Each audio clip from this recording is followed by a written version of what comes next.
All right, welcome in, William Blount fans. It's almost playoff time here from Dobyns-Bennett High School. I'm Robbie Lotz, joined with Stan Painter. Now tonight. William Blount has made the trip up 81, and what a beautiful campus here and a beautiful facility that Dobyns-Bennett has played host to tonight for us, Stan. Certainly feel like you're playing in a college stadium, Robbie. As we did experience, I think one time we've been in since they've done this, and that was, 3 years ago, Robbie? Yep. 2016. Yep. Yeah, we came up here, and it's a regular season game. It wasn't a playoff game, but very impressed with what they've done here. I think they've used a lot of Eastman Kodak money to help fund this expansion, but you are in a very nice stadium. Yeah, this is a 1 versus 4 matchup in the state 6A playoffs as William Blount got in with their win last week against Lenoir City, and then Cleveland beating Ottawa at the buzzer, sending William Blount to the playoffs and thus on the trip up here to Dobyns-Bennett. The 2-3 matchup in our quad will be McMinn-Bearden, so the winner of tonight's game will play the winner of that game next week. On the other side of the quad is the number 1 seeded Maryville Red Rebels. They'll take on Science Hill. Science Hill loses last week to Bearden. They go from winning that game to being a 1 seed to losing to go into a 4 seed. That's tough because they draw the Maryville Rebels tonight, so that's a tough loss. Yeah, losing last week cost them probably a loss this week. And then the 2-3 matchup over there is going to be Bradley and Farragut. We expect both that 2-3 matchup to be a special, really good, real intense game there tonight. Other games that we'll be keeping on the Gov Nation scoreboard, it'll be Halls and Boone, West Green at Alcoa, Unaka at Greenback, Cherokee at South Doyle. Lenoir City, the team we beat last week, goes to Powell. Good luck. Yeah. And Walker Valley at West. I missed the coin toss, Stan. Did you catch it? I think William Blount's receiving. I don't know if they deferred or not, but yeah, William Blount's going to get the ball start. William Blount won the toss and elected to receive. It's 35 degrees up here in Kingsport. By the end of the game, it'll be around the upper 20s. So chilly night, but there is no rain like there was the last couple days. So beautiful night to play football. Just be a little cold. But we're not. So we're just inside. Yeah, Dobyns-Bennett has 80 team members. Looks like I counted them. They got 3,000 or so students up here, so a big school. And you're talking about William Blount coming in as a 4 seed. 2 times they've played, or actually 3 times they've played in the playoffs. William Blount's got a winning record. Yes. 2 wins and 1 loss. I've seen the 1 win, the last win in 2006, as William Blount kicked a field goal to go up 13-10 and then held on. And then the year before that, Dobyns-Bennett blew William Blount. The time before that, back in 2002, Dobyns-Bennett blew William Blount out 48-0. And the year before that, William Blount got the win as a 4 seed, 26-19. So William Blount with a winning record. And the kickoff is underway, and it's a left-footed boot into the end zone. And it is, so touchback. Nice kick there by Jaden Alderson, the left-footed kicker for Dobyns-Bennett. William Blount will start at the 20-yard line.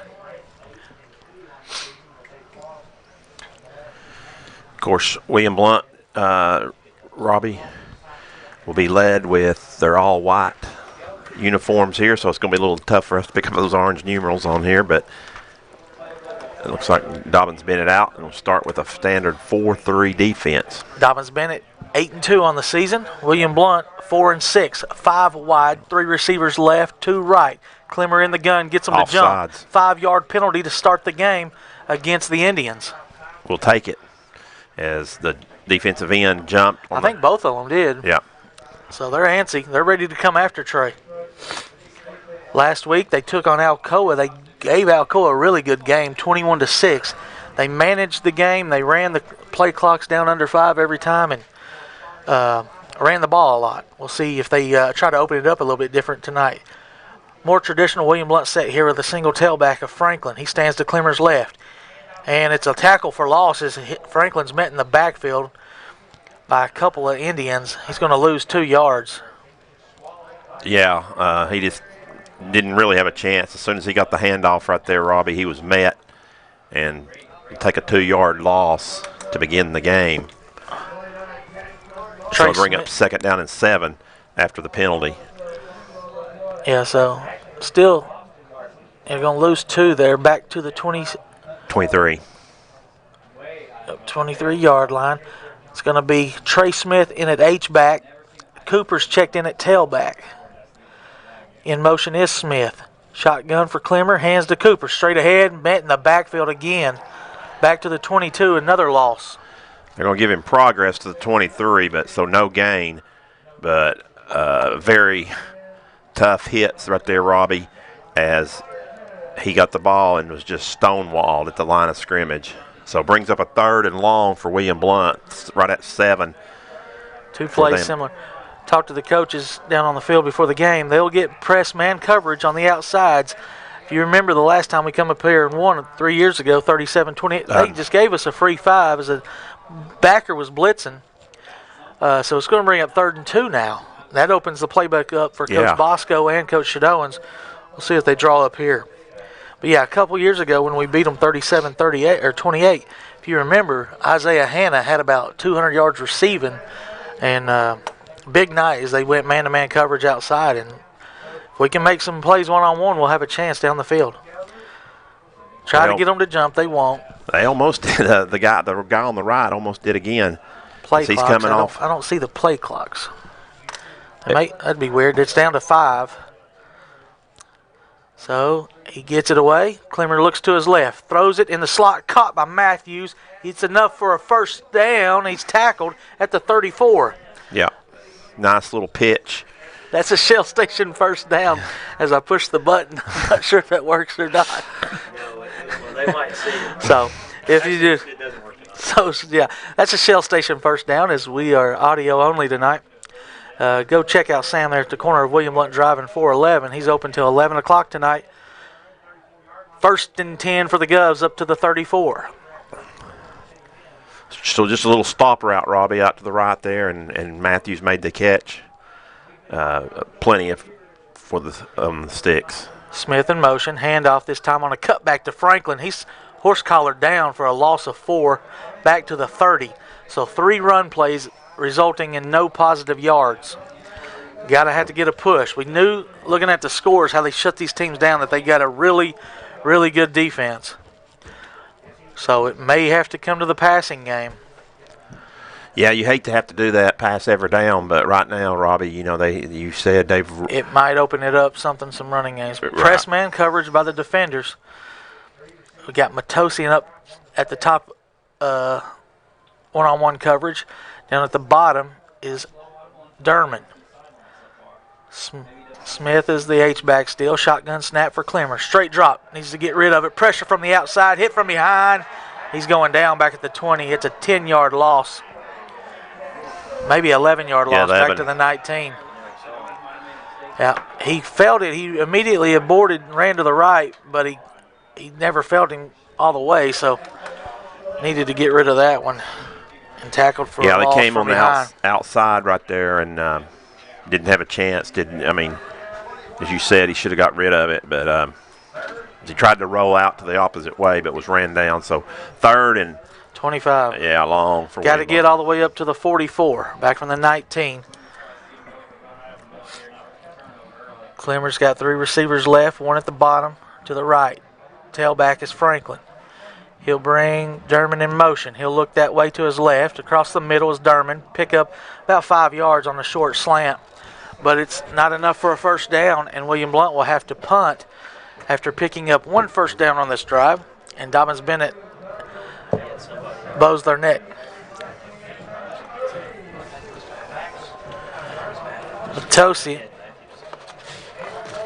Tosian set to punt. That's a good sign as his back is healing nicely. He's had an average of 37 yards on punts this season with a long of 53. High snap, he gets it away, and it's going to hit around the 44 and take a William Blount bounce inside of the 30, down to the 36. So not a very pretty kick, but effective. Kept it away. Right at 39 yards, So Robbie. And no 39 return. yards, no return.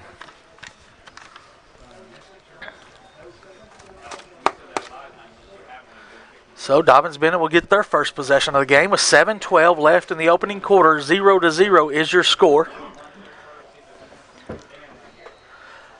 We'll see what they come out with.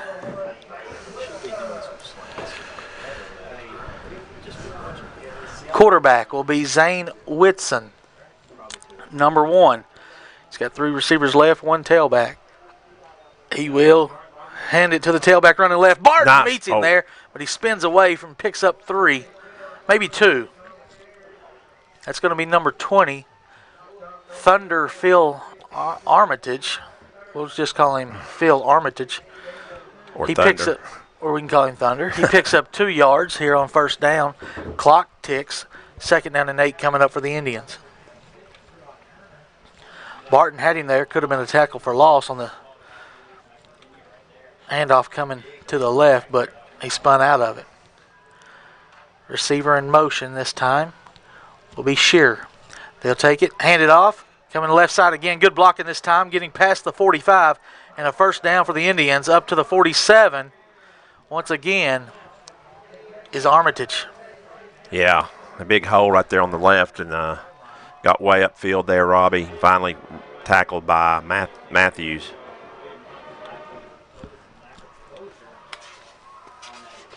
Speaking of tackles, Matthews comes in with, I think he's 2nd on the team in tackles with, I'll get to that page in a second. 3 receivers, or actually 2 receivers left. Now in motion is Shearer. Armitage is the tailback. Whitson will take it and roll out to his right. See if he'll take it all the way. No, he runs. Yeah, he will take it. Now he'll tuck it and run, pick up about 14 yards there into William Blount territory around the 40-yard line. It'll be 13. Another first down for the Indians. A little indecisive there on the RPO whether to dump it or not. But he made the good decision. He waited. He was waiting, I think, to see what the defender was.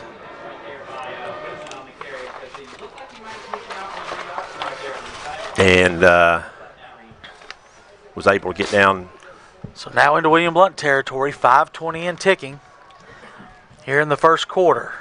Dobyns-Bennett, their first drive of the game. Same formation, bring your receiver to the left this time. Now sets up on the left side of the line of scrimmage. Here's Whitson. He hands off to Armitage, tackled from behind, just dragging Cooper for a gain of 6. Nice little cutback play there for the Indians.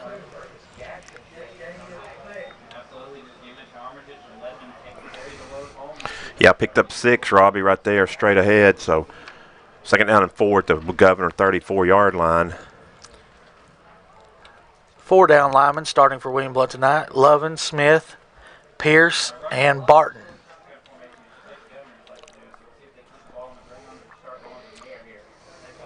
Here's Whitson out of the gun. Receiver in motion. He'll step up in the pocket and throw a dart over to the right sideline. Cotton turning upfield down inside the 25 was receiver number 2, Dalton Harkleroad. He's inside the 25 down to the 23. 1st and 10 for the Dobyns-Bennett Indians. Be under 4 minutes here in the first quarter when they take this snap. Dobyns-Bennett doing what they needed to do. They got a stop on defense, and now they're driving the ball right down William Blount's throat. Big tight end in motion is Ben McCluskey, number 80. Armitage is the tailback. He'll hand to Armitage, cutting straight ahead and inside the 20 down to the 16-yard line. Just another gash play there, 7 or 8 yards, right up the middle. The holes that William Blount didn't create it on the first drive, Dobyns-Bennett is creating them.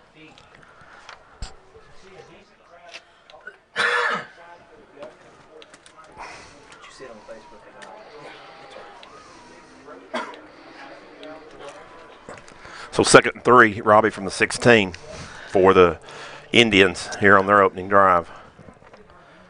Shotgun snap, and Whitson's going to set up a screen. Oh. Nobody on the right side, but Matthews has to make a play. He can. It's going to be a Touchdown for the Cherokees on a nice throwback screen. 16 yards away. Well, it was Armitage. Armitage catches the screen pass, breaks one tackle from Matthews, maybe around the 8, and walks into the end zone. It's 6-0, Dobyns-Bennett.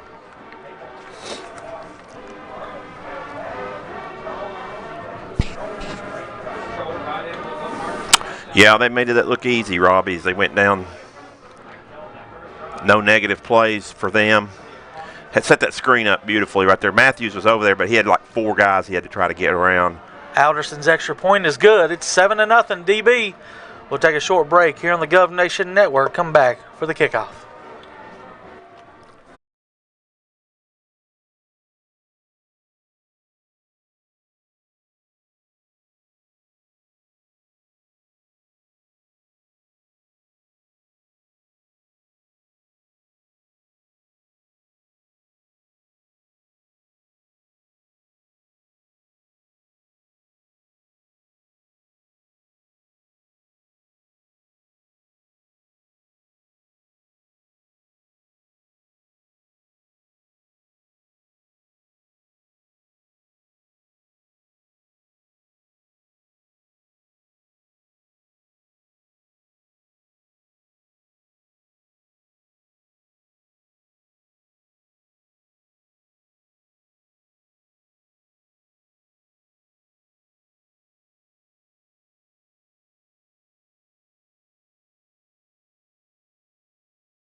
All right, we're back here on the Gov Nation Network.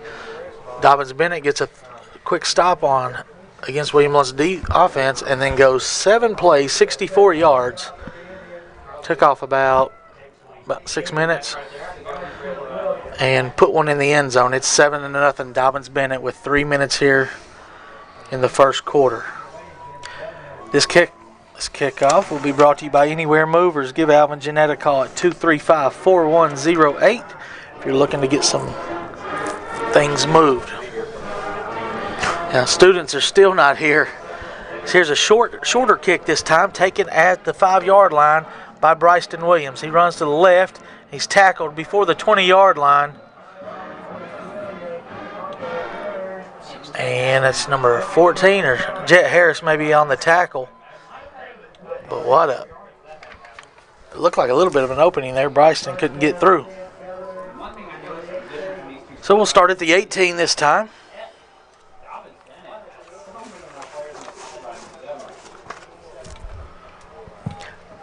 Clemmer comes up to the line of scrimmage, checks it.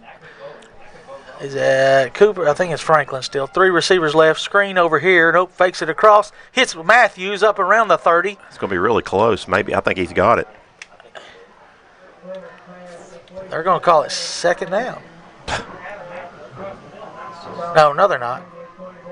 Okay, now Okay, he did give him a first. I was wondering what a signal was, but he didn't call it. Now they'll call a first down. This is Shell Station first down for William Blount. Their second of the game. Same play, same formation, flipped it to the right side this time. Clemmer will. The blitz is coming up the middle. You'll see if Bosco changes the play.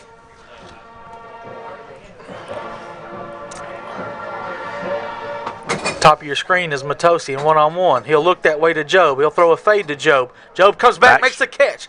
And, wait, now they're going to say incomplete. It must have been out of bounds. Now, Robbie, he could have stepped out prior to. Yeah, that'd be illegal touching, though. Yeah, they didn't mark that, but. I guess as he adjusted to come back, they said that his foot was, I guess maybe his right foot would have been out of bounds as he turned back towards the. Anyway, he's incomplete, second down and 10. There's one of those plays, not really a deep shot, but a one-on-one shot over there. Nice throw and nice adjustment by him, but there's just not enough room over there to complete that. As it is the short side of the field, as they're working on the left hash. In motion is Derman. He'll look towards Derman. Coming to Derman. It's caught at the 40. Gets, leveled, but it's a first down at the 42-yard line. Nice strike there from Clemmer. This is opening it up. Maybe we'll be able to run the ball a little bit.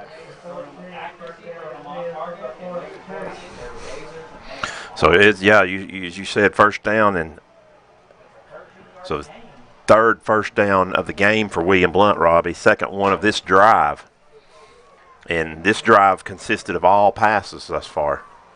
Clemmer will freeze them at the line with 1:35 left in the opening quarter. William Blount trailing 7-0. This is their second possession with the ball. Clemmer will hand it. Cut back for Franklin. Gets positive yardage up past the 45 to the 46. That's a gain of 4, something to build on. So nice. As you said, Robbie, probably opened it up right there. As we went back on the counter and picked up 4 yards, you'll take that every time on first down. Franklin and Clemmer check the clock.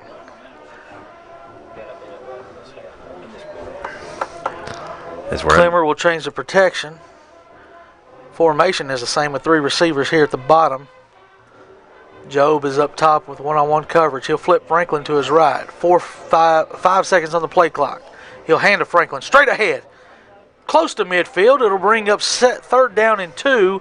They will not have to snap it again, as this will take us more than likely to the end of the quarter, unless they hurry up and try to freeze them maybe. Free play. I'd try to freeze them here and try to get a free 5 since they've already jumped off twice. Yeah. They're not going to snap the ball, I wouldn't think.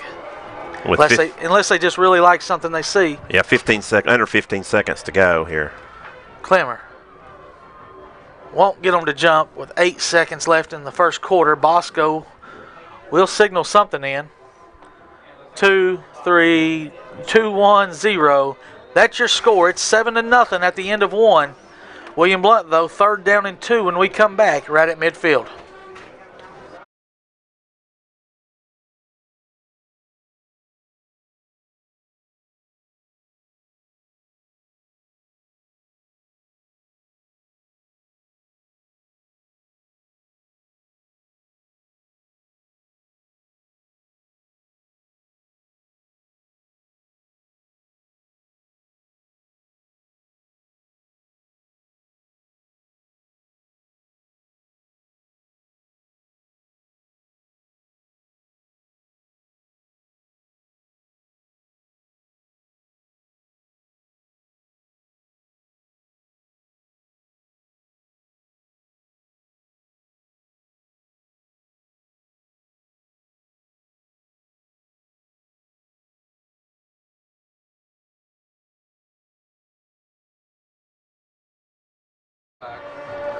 All right, players are out of the huddle. It's starting the second quarter. A couple scores. Farragut Bradley 7 apiece. And Tennessee High up 3-0 on Gibbs. Alcoa up 7-0. That's a big shocker. It's only 7-0. That's the shocking part. So here we go, 3rd and 2. Clemmer out of the gun. See if they have something designed with Franklin. They'll look. Quarterback draw. Clemmer's going to lose 1 yard. They'll have to punt the ball away.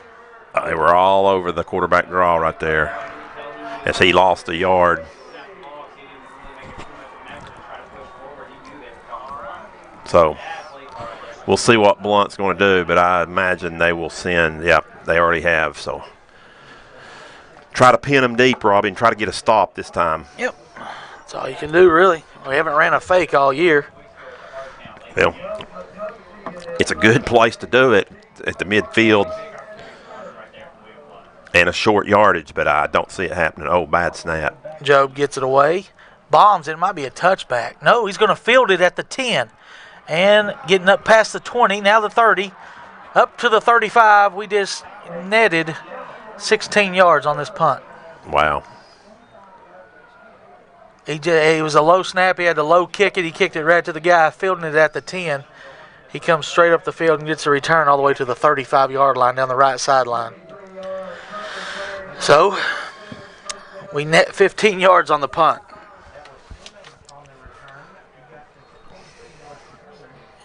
You can't make it up. You go from 3rd and 2 to a punt return out to the 35. 11:04 here when Dobyns-Bennett starts the second drive of the game, leading 7-0. Armitage has 1 touchdown. Is the tailback. He'll get this handoff running left and tackled immediately by Turner, but he picks up 3, falling forward.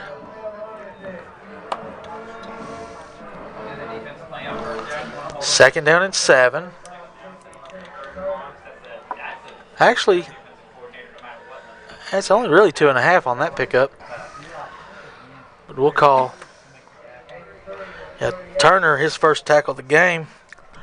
Second. His second? Yep. As he leads us in tackles. Coming in with 87 tackles. Here's a draw. Play action tackle. Barton made him fumble. Barton with his 7th. That's Barton's 7.5 sacks now on the season for Barton. So he forces the fumble, but Whitson quickly to fall on it. They're back inside the 25, back to the 24. And it brings up 3rd down and long. So this could work out good for us, but it's still you got to come up with a play here, a defensive stop on 3rd down and 24. Yeah, Barton leads the team in sacks with 4.5. About 21, Robbie. They're at the 24. They said get to 45. So. Oh, I see. I read the scoreboard wrong. Yeah. 24-yard line, 21. Yep, 3rd and 21. Whitson out of the gun. Straight drop. Going to throw it. Nope. Could be sacked again. Oh, no. Luckily, whoever tried to bring him down, as he throws the ball going to the ground, it's completed for a pickup of 12 yards, maybe 13 yards to number 2. No. Was it 2? Yeah, you're right. Harkleford. Yeah. Looked like it was going to be a possible sack, but luckily the receiver had to fall to the ground to catch it. Because he was wide open. Yeah, it's short of the 1st down. Franklin stands back to receive this punt. It's 4th down and 7. I believe it's Alderson punting also. He's a left-footed kick. He's nice spiral. Franklin will catch it at the 27. Has the right sideline now, cuts it up and is tackled at the 32. Moving the pile up to the 34, though, is the sophomore, Micah Franklin. He was like 5 people on him. He pulls them forward up from the 31-32 to the 34-yard line. That's where William Blount will take over. So you got the stop you needed after the poor punt coverage. Now with 8:42 to go, trailing 7-0 still. William Blount will start their 3rd drive. Split tailbacks this time will be Gardner and Cooper. He may move Gardner up into the H-back. We'll see. Nope. He'll keep this formation as he tries to get Dobyns-Bennett to jump. They won't. Now Trey is changing the protection as he calls out the middle linebacker. He'll hand it to Cooper with Gardner. Oh, middle linebacker came off the edge. Number 12, Braxton Klobacki. It'll be a loss of 2. Back to the 32. Trying different formations to run the ball, but they're stacking that box. It may have to be a 300-plus night passing the ball for William Blount to get this win. And Trey's stats are pretty good so far. Yeah, I'll get those for you right now, Robbie. He is through the air 4 of 5 for 36 yards. Yeah. Cooper is the tailback. 2nd down and 12. 8:04 left in the opening half. Dobyns-Bennett still leads 7-0. 2 receivers right, 2 left this time. Matthews is in that slot. Looks like he's about to take off. He's going to look this way and take a big sack. As number 60 was trying to kick out block was Jonah Lee. As when he kicked him out, he kicked him right into Clemmer's lap. So sack number 2. It's going to bring up 3rd down and 20.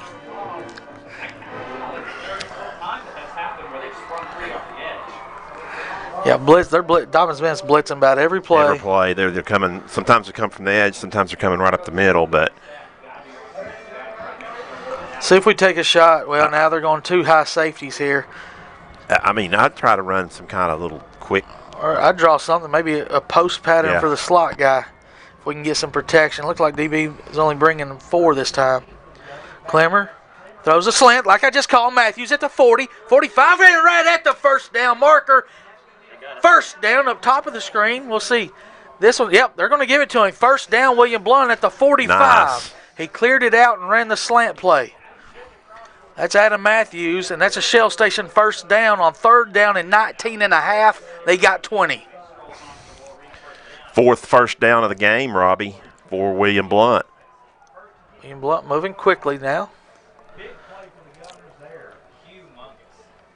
Nice play design there. So 1st and 10 at the 45. Clemmer will look to his right, throws it into the slot to Matthews. He's going to go backwards after he catches it. They may give him 3. They do. Because he caught it at 5 up at midfield, but he retracted on his own. He turned the wrong way. Yeah. If he just turns and falls forward, he picks up. 5 or 6. Yeah, 5 or 6, but 2nd down and 7.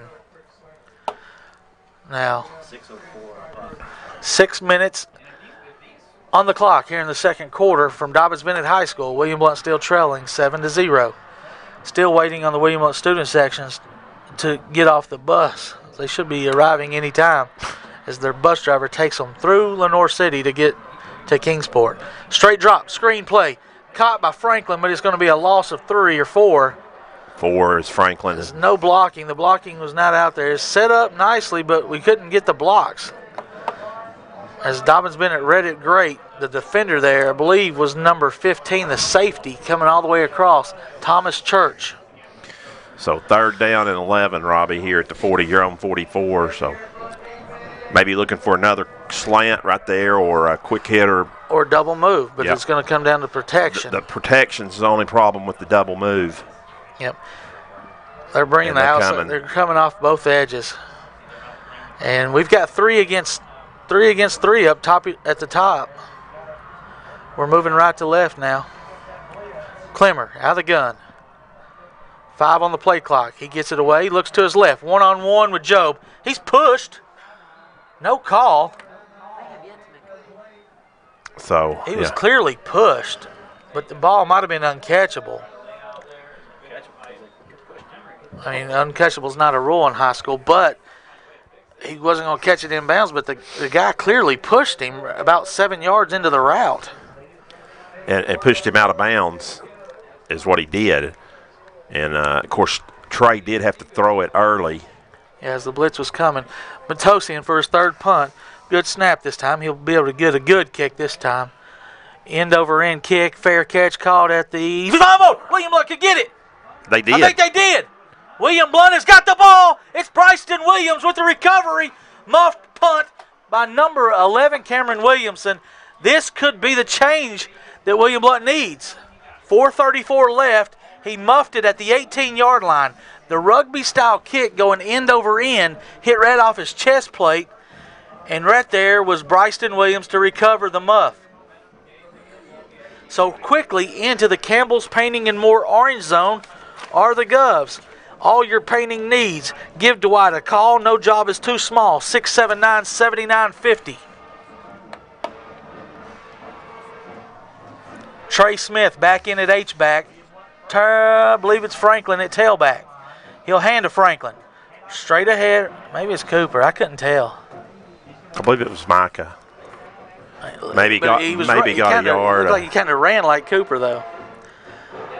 Picks up 1 yard right away. Yeah, that's Micah. He actually, Robbie, I think now looking back at it, I believe he just got back to the line of scrimmage, so I'm going to count that as a no gain. No gainer, back to the 18. Got 2 receivers down at the bottom of your screen. One at the top is Matosian, and Franklin is a tailback. H-back, Trey Smith. They'll look. It's deflected. Bubble screen to Franklin out of the backfield, but the defensive end, number 14, Jet Harris, jumps up and bats the ball down. We are in field goal range. If we don't gain another yard, you're looking at a 36-yarder. Job is 6 out of 12 on the season. Most of those 6 misses are beyond 40 yards, though. Yeah, 3:49 left. The one thing in the orange zone. Sorry, Robbie. The one thing you don't want to do here is take a big sack. Correct. Franklin to the left. Timeout, William Blount, as they were going to run something with Derman across the middle in a corner route with Matthews. Coach Bosco and Shad did not like it. We'll take one with them. This timeout is brought to you by 911 Silk Coat. Give Henry Michael a call at 242-4062. Any seal coating, light excavating, line striping, give Henry Michael a call.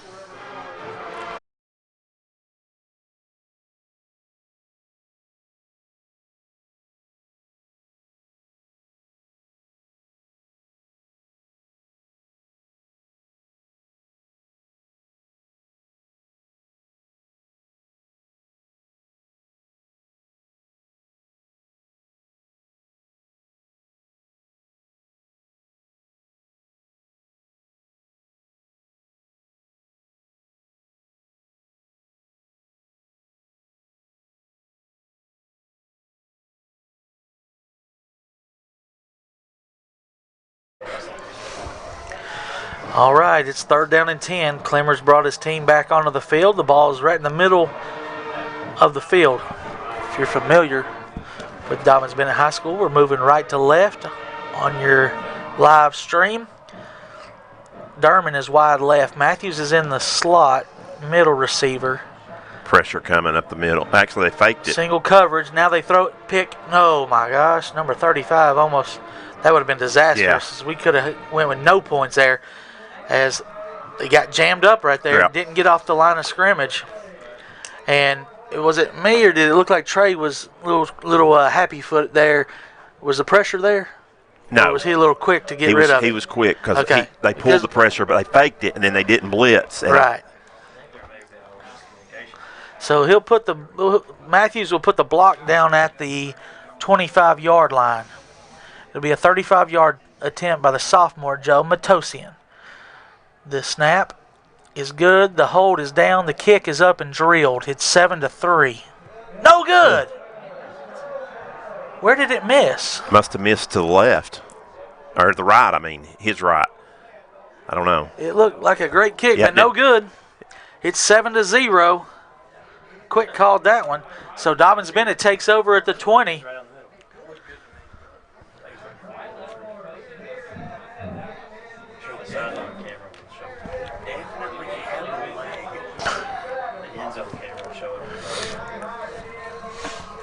So Joe misses, and now Dobyns-Bennett gets the ball to start the second half. We don't turn the turnover into points.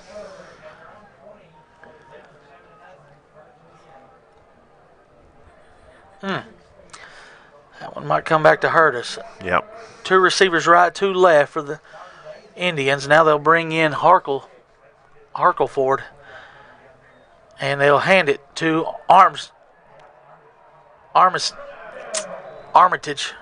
He's going to pick up about 12 yards on first down, and it'll be another 11 yards out to the 12 yards out to the 32. 1st and 10 for the Indians. They'll reset the chains with 3:20. Another big hole right there on the right side.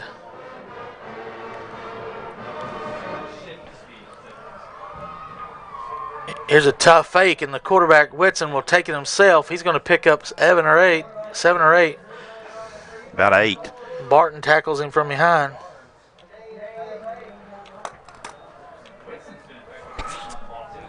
So, positive play there for Dobyns-Bennett. Brings up 2nd and 2. They can call anything from this. Norman will check in for Matthews.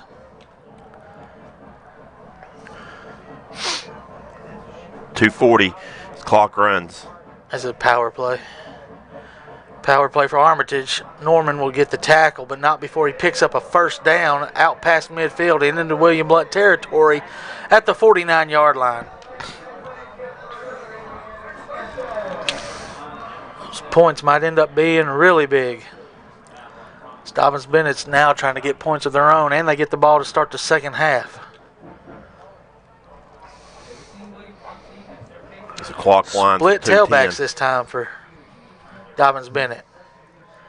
They will take it, and play action batted down by Barton, where the ball slipped out of Whitson's hand. I couldn't tell, but it's 2nd down and 10. There's good pressure in the backfield that time. Matthews checks back in, takes out Norman. So we got 3 down linemen with Pierce, Smith, and is it Jackson in there? I think Jackson's first game back from the concussion. Now Barton will move to the left side. He'll be the 4th lineman. 2 receivers right, 1 left for Dobyns-Bennett. Play action. Oh, it's a nice draw play to Armitage. He's spinning out of tackles and down close to the 39 for another first down. At 1:52 left. It's just a nice little counter draw there. It looked like Whitson was going to pull it out. And at the last second, he handed it off with his right hand. Coming this way and picking up another first down. William Blount needs a stop. The kicker is good. Jaden Alderson, the kicker for Dobyns-Bennett. Really good kicker, really good leg. So they're getting close to field goal range for him. He'll straight drop, looking to his left. Now across the middle. Caught inside the 20, spinning through tackles into the 5th, down to the 14-yard line. Can't tell the number on that. That wasn't 2. That was number. I got him right here. He's coming on the sideline. 32. 32. A-Trip. Keyshawn A-Trip. First down and 10 with under a minute to go. Inside the 15 at the 14. Whitson sets up a screen pass. Caught across the middle. Gardner can't get him down, but Matthews will finish him off with Cooper.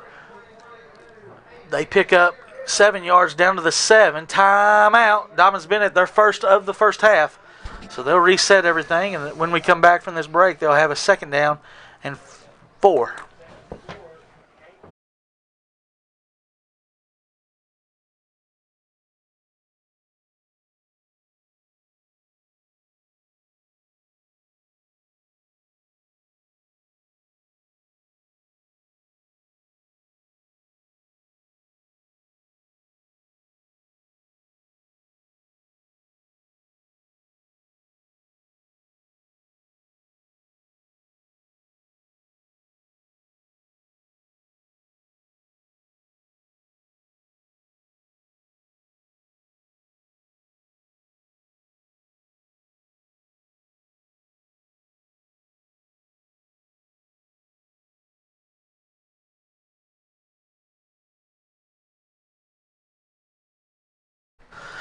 All right, we're back here. It's 2nd down, and we'll call it 4 down at the 8-yard line.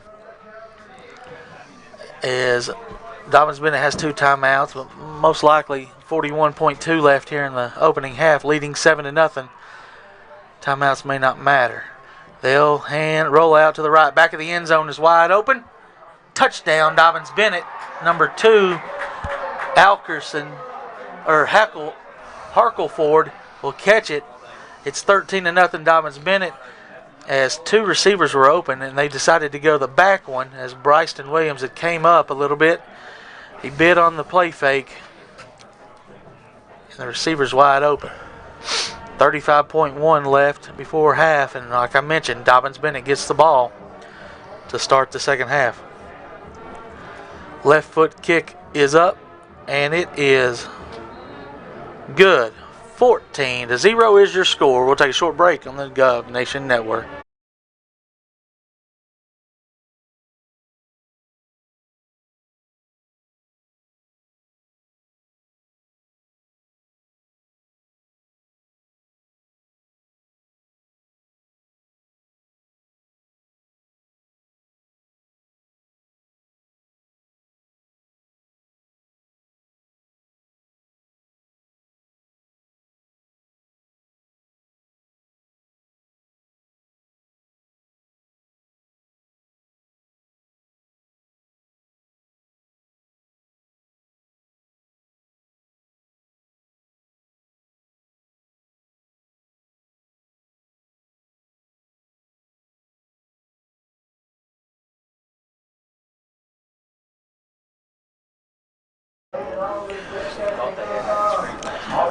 All right, right, we get a couple scores. Bearden on top of McMinn County 7-6. A little bit of a shocker there, but this talk about.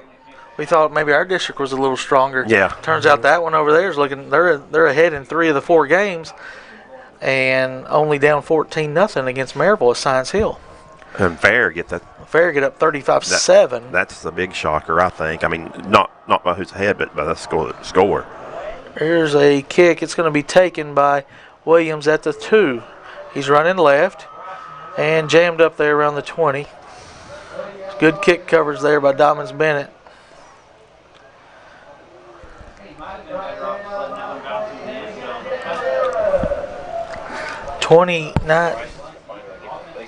Yeah, he was tackled around the neck there. No face mask call. But the ball will be placed at the 20-yard line. We'll see if William Blount runs a couple quick plays here. Try to break one maybe. And then go into the half. Probably going to be down 14-0.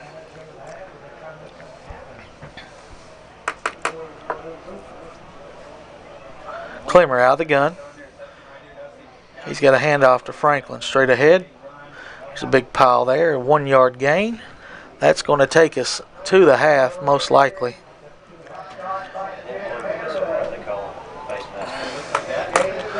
All right, that's going to do it. Your score at the half, William Blount 0, Dobyns-Bennett 14. Dobyns-Bennett to receive the second half kickoff. William Blount's got to make some adjustments, try to get back in this game. We'll take a short break, come back with stats with Stan, scores from around the area, and preview college football for the weekend.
back at Dobyns-Bennett High School, where Dobyns-Bennett leads William Blount 14-0.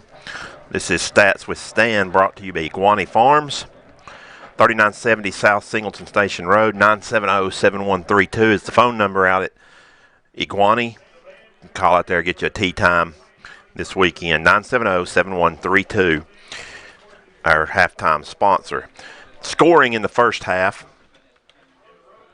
Dobyns-Bennett got on the board first after William Blount punted, and they drove 64 yards to go up 7-0.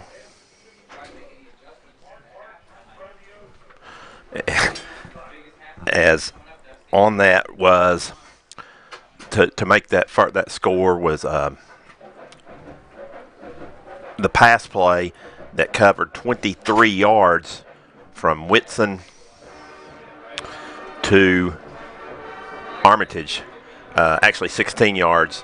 The PAT made it 7-0 early or midway through the first quarter. And it really stayed that way as William Blount did miss a field goal opportunity in the second period. But right before half, Dobyns-Bennett was able to get a second score. This time it was another Zane Whitson pass. This time a 8-yard pass to the back of the end zone as they hit Dalton Harkleroad for the touchdown there. The PAT makes it 14-0, and that's where we're at the half. Here are your statistics in the first half. First downs, William Blount only had 4 compared to Dobyns-Bennett had 19. Yards on the ground, William Blount had a total of 9 rushes for 1 yard on offense. The Indians, on the other hand, carried it 10 times for 83 yards, most of those coming from Armitage. Through the air, the Governors did have some success as they were 7-11, passing for a total of 56 yards. The Indians passed it 6 times, completed 5 of those for 68 yards through the air. And, of course, had the 2 touchdowns as well through the air. As far as penalties were concerned, Dobyns-Bennett was penalized twice for 10 yards. William Blount has yet to be penalized. Turnovers, Dobyns-Bennett had the only turnover in the game as they muffed the punt and set William Blount up inside the 20-yard line. However, William Blount was unable to move the ball 1 yard. They did try the 35-yard field goal that was no good. So really the only scoring opportunity for the Governors. Kicking, far as concerned, Blount has punted it 3 times for a 39.3 average. So good job there by Joe Matosian. And the Dobyns-Bennett kicker has kicked it 1 time for a 36-yard punt as well. Individual statistics for William Blount. On the ground, Micah Franklin, 6 carries, 4 yards total. Seth Cooper has a couple of carries for -2, and Trey Clemmer has 1 for -1, and that gives William Blount 9 carries for 1 yard. Of course, that does not factor in the sack yardage. Clemmer has been sacked 3 times for 19-yard loss, so you factor those in, they have negative yards on the ground here in the first half. As through the air, as I said, Clemmer has been very efficient, 7 of 11 for 56 yards, 4 catches for Matthews for 39 yards, 2 catches for Noah Derman for 20 yards, and 1 catch for Micah Franklin for a -4 on that one right there.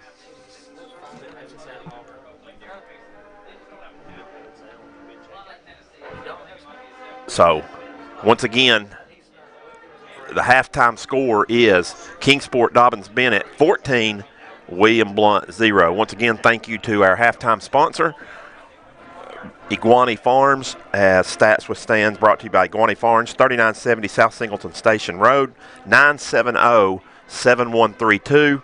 Call out there and get you a tea time for this weekend, or a lot of people off on Monday for Veterans Day as well.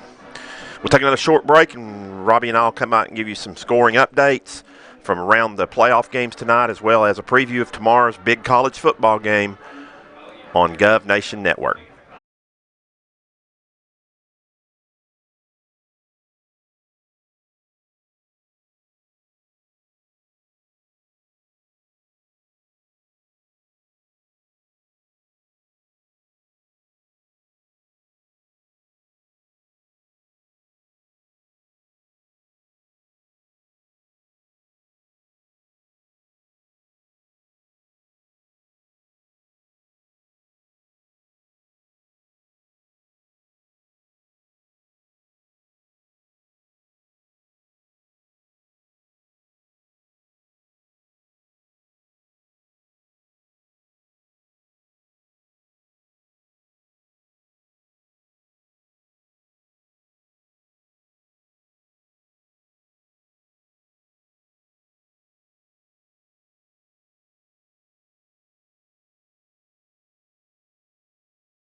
All right.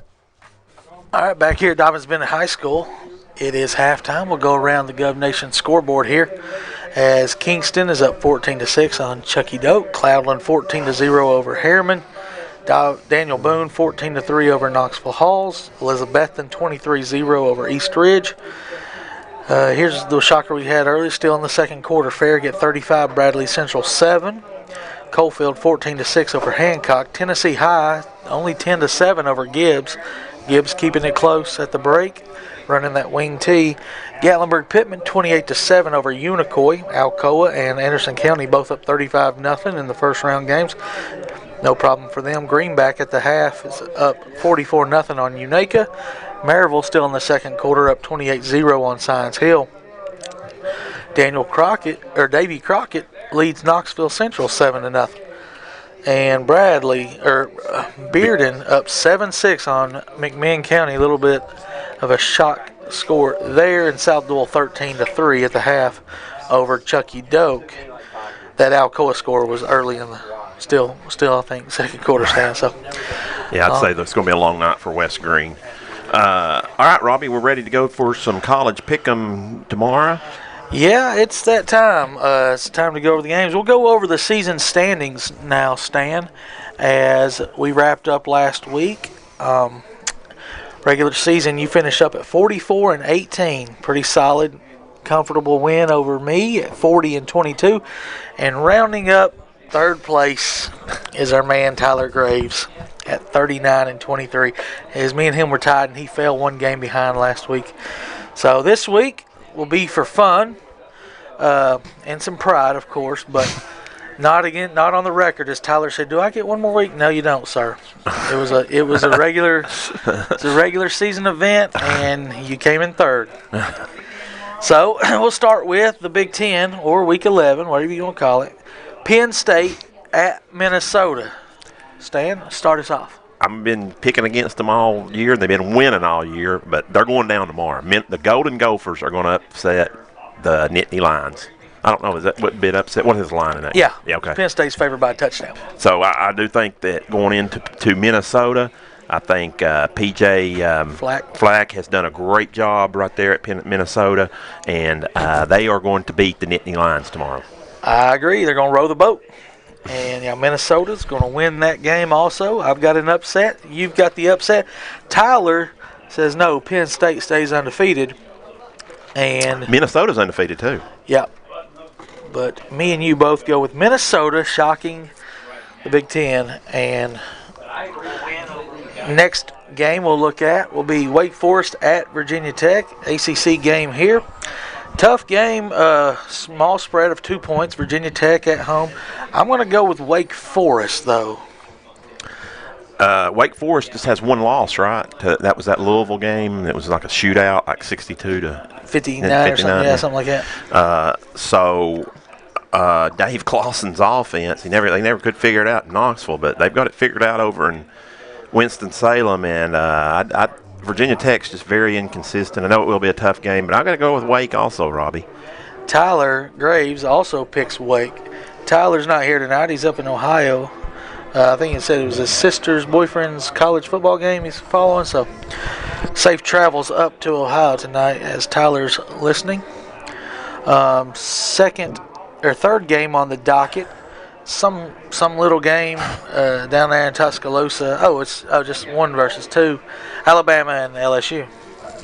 Yeah, a big game tomorrow, and I've been back and forth on this, Robbie, a lot. I think LSU may have the better team, and then I think, Alabama's still the kind of the king of the SEC, and you think about Tua's health, and he is going to play, but is he 100% so far? Games in Tuscaloosa, so I just keep going back and forth on this. But then I'm finally just going to have to come out and say I'm going to go with the Bayou Bengals and LSU to pull the. Alabama is a 6-point favorite. Little upset there. Tua not going to play. I've got it the other way. I've got it being a 14 to a 21-point smooth victory for Nick Saban and the Crimson Tide. I don't usually go with Alabama, but Something tells me he's got Mac Jones ready, and he's had 2 weeks to prepare. I'm going with the Tide. Tyler will also go with the Crimson Tide. So far, it's been all the favorites there are mostly for Tyler, 3 for 3. And you've had 2 upsets, Dan, Yep. through 2 games, or through 3 games. Next game is Kansas State at Texas. Kansas State playing some pretty good ball as they beat Oklahoma, and then last week had a pretty good game against Kansas. So, I'll start this one off. I'm going to go against Kansas State and say that Texas is the better team, and at home I'm going to go with the Longhorns. Who's favorite in that game? That one, I believe Texas. Texas is small, yeah. favorite. Yeah. I want to stick with my theme, Robbie. I'm impressed with the Wildcats this year, and what the guy came from South Dakota or North Dakota. yeah, I State, think so. one of those 2 places. I think he's done a really good job at Kansas State, uses his personnel, and I think they're going to go in and beat the Longhorns in Austin tomorrow. Tyler with another boring pick of the Longhorns. So now let's move on to a little bit of a bigger spread here. Is Iowa at Wisconsin. Wisconsin, I think, about a 14 to 16 point favorite in that game. Yeah, A little bit of a surprising line. yeah, I was not bad. As I was, and then of course Wisconsin. They had that. What back-to-back losses did they have there? They lost to Illinois, and then Ohio State. And then Ohio State got blown out by Ohio State. I think they bounced back this week, but I do think Iowa may cover that line. But I still think that game's going to be closer than you think. But I think Wisconsin's going to win. Yep, same thing. I'll go with Wisconsin, closer than you think. And Tyler will go with Wisconsin. Big shocker. Next game up is another big spread. Mizzou at Georgia. I saw that Tennessee has a 0.01% chance of getting the SEC East and a trip to Atlanta. One of those things that needs to happen would be a Missouri win over Georgia. Not going to happen. I don't believe. Missouri looks like they're going in the wrong direction, and I'm going to go with the Bulldogs. Yeah, they lost to Vanderbilt, didn't they? Missouri's lost to Vanderbilt and Kentucky back-to-back weeks. Yeah, that's what I thought. And I think they lost, was it Wyoming early in the year? Early in the year, yeah. But then they got on a roll, but then they had a bye week. And, I don't know what's happened to them. I think Kelly Bryant's not completely healthy is one thing. But, I saw that too. I think Florida would have to lose a couple of times too, wouldn't they? Yeah, Florida's got to lose. Georgia's got to lose. For Tennessee to get that. But regardless, I do think that Georgia will win at home. They had an impressive win against Florida last week. And if Kelly Bryant was completely healthy, I might say this is like a trap game like they did at the South Carolina, but I think Georgia goes away winning. Oklahoma, Iowa State. Me and Tyler both take Oklahoma. That game is in Oklahoma. Uh-huh. Yeah, I'm going to go with the Sooners as well. I think Iowa State's a good team. I like them on the point spread, but I don't like them winning outright. And the last game, Tennessee at Kentucky. It opened at Kentucky as a favorite. Now Tennessee's favored. Stan?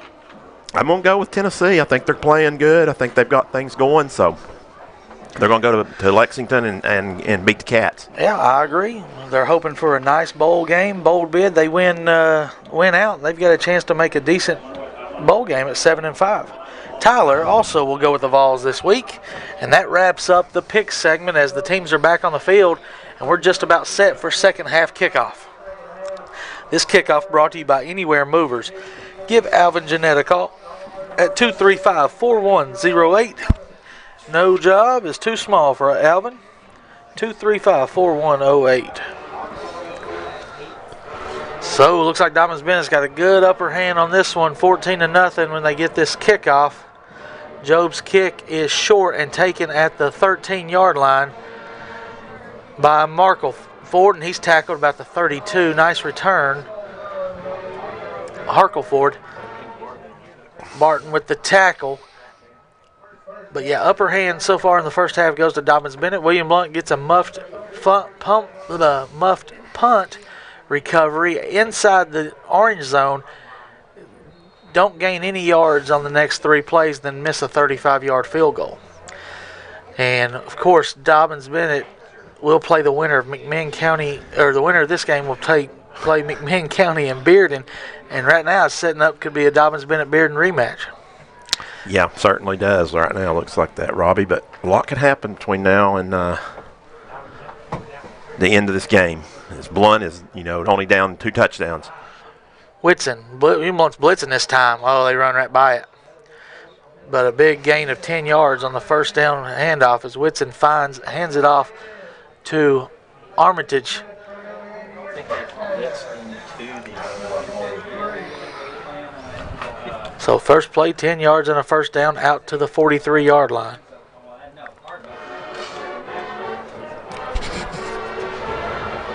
Cooper's stretching out a little bit. He may be cramping a little bit. Pierce will start the second half on the defensive line with Trey Smith and Barton. Here's a handoff. Armitage again, past midfield into William Blount territory. It's another 9 or 10-yard gain. We'll give him 9 to the 48. I say you're going to see a heavy dose of him here in the second half. Yeah, they kind of got away from him there in the second quarter. William Blount did a good job of controlling the clock, picking up some first downs, just never got in the end zone. And we will want to welcome the William Blount students as it's starting the second half, and they've now arrived for this playoff game. It's a 3-hour bus trip. To see 24 minutes of football. Yeah, and paid $10 to get in. Luckily, they didn't have to pay for the bus, as Mr. Cups. There's a handoff. Armitage cut back, hit upended there by Matthews at the 45, but not before he gets a first down. Pick up a 5 to the 43-yard line, 44-yard line. Maybe 3 yards, 4 yards. 10:20 left. Here in the third quarter, Dobyns-Bennett first drive of the second half, leading 14-0. See if somebody can get a hand on the ball. Try to get William Blount to jump. They won't. Lovin just about came across, but he didn't. Now Whitson will look to the sideline. Whitson looks like he stands about 6'3". Counter play to Armitage. No, he keeps it himself. Does Whitson? Barton has a handle on it. Fumble! And looks like Gardner can get it. And Gardner. William Blount's got it. Gardner's recovered a fumble. Turner was there. We'll see on the replay maybe who caused that fumble, but we will not know for sure. But it's recovered by Zach Gardner. Here's the fumble. It's going to be Turner with the forced fumble off the left edge, or off the left side of him there. There's a pickup of about 10 yards, but he didn't give up on the play. That's the second time he's done that this year. Now William Blount needs to turn these into points. They got the ball, 1st and 10 at their own 29. Trailing 14-0, 9:38 to go in the third quarter. Clemmer, they'll hand it. Franklin cuts in the hole, and he's going to lose 1 yard. Just nowhere to go running the ball. We had negative, if you count sack yards, we had negative 18 yards at the half. And with that, we'll go to negative 19. Gosh. 3 receivers right, 1 left. Matosian at the top. In the slot down here is Matthews and Williams now. He'll look to Williams on a bubble. Batted down at the line of scrimmage is number 14 again is Harris. He just keeps putting his hands up on those kick-out blocks and right in the passing lanes. It's 3rd down and 11. Come on.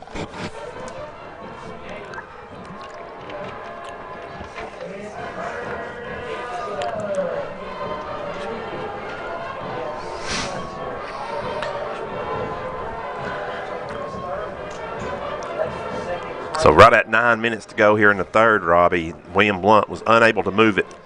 0 yards on the first turnover. Right now they've moved it negative 1 yard on this one. Yeah, they've won the turnover battle. Screenplay set up here. Matosian catches it, tries to spin out of a tackle. He can. He drags tacklers for maybe 2 or 3, but it's only going to be a gain of 2 up to the 31-yard line, and it'll bring up a punting situation for William Blount.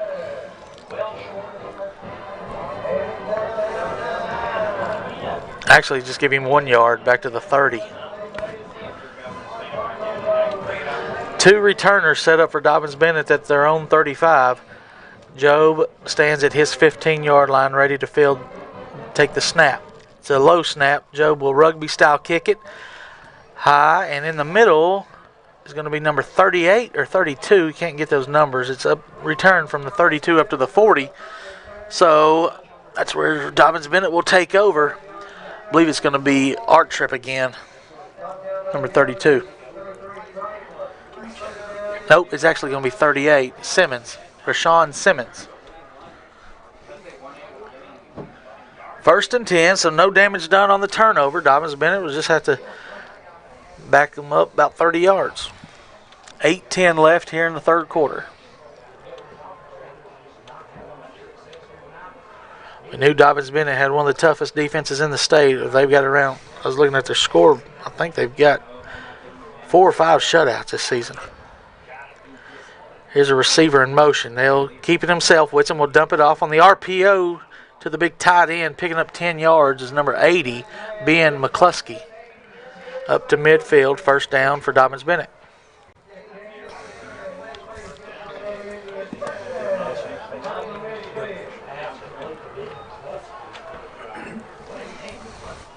So 1st and 10, as you said,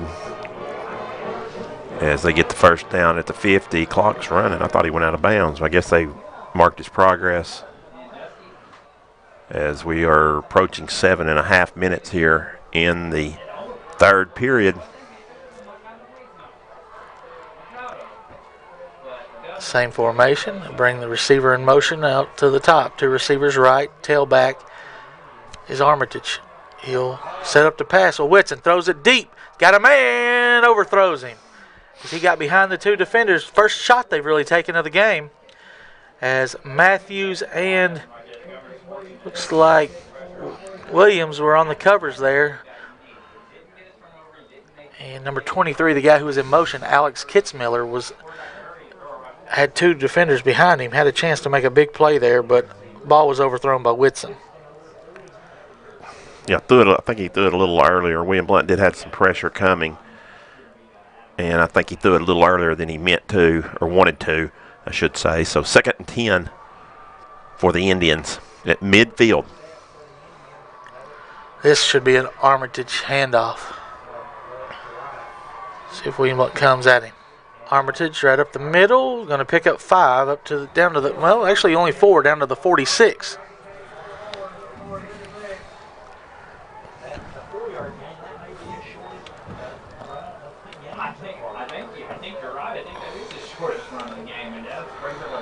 College football score, Central Florida up 21-10 in the second quarter against Tulsa.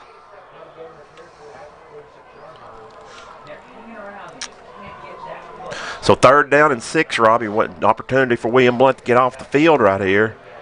You know, just down 2 watch this scores. tight end down here at the bottom of the screen. He's not covered up. 2 receivers right now, 3 receivers right. Blitz coming from William Blount. Play action. Whitson's going to throw it over the defender. They're going to call targeting or personal foul. There's a receiver right there. Well, if they're calling targeting, yeah. There's a referee right there in front of it. It came from the back judge. Across the field.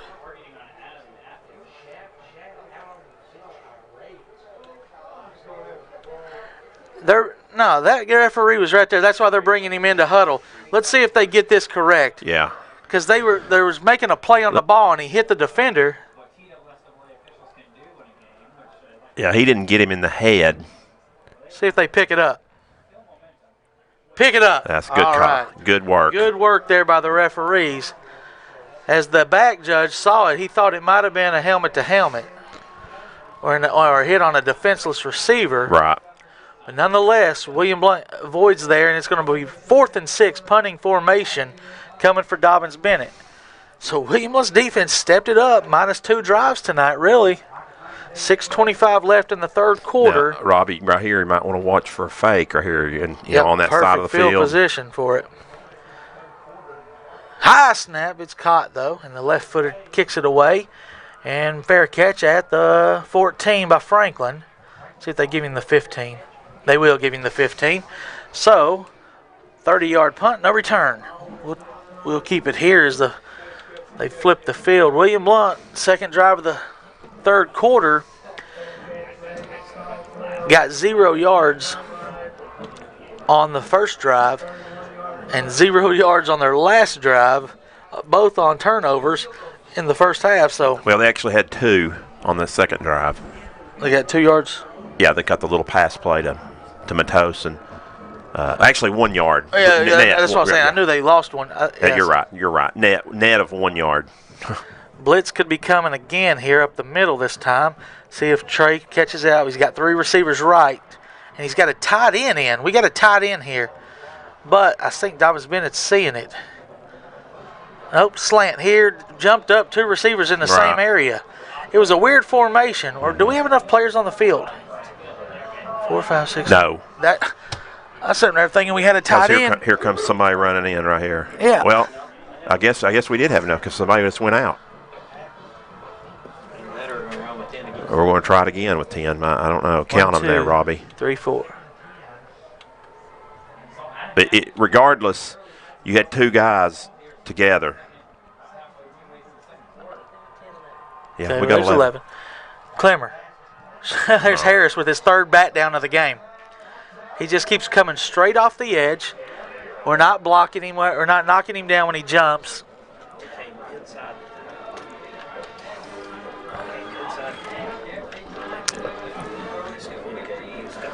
So 3rd down and 10. Harris has been the player of the game on the defense as he's just creating all kinds of havoc. Protection was okay, minus the jump up.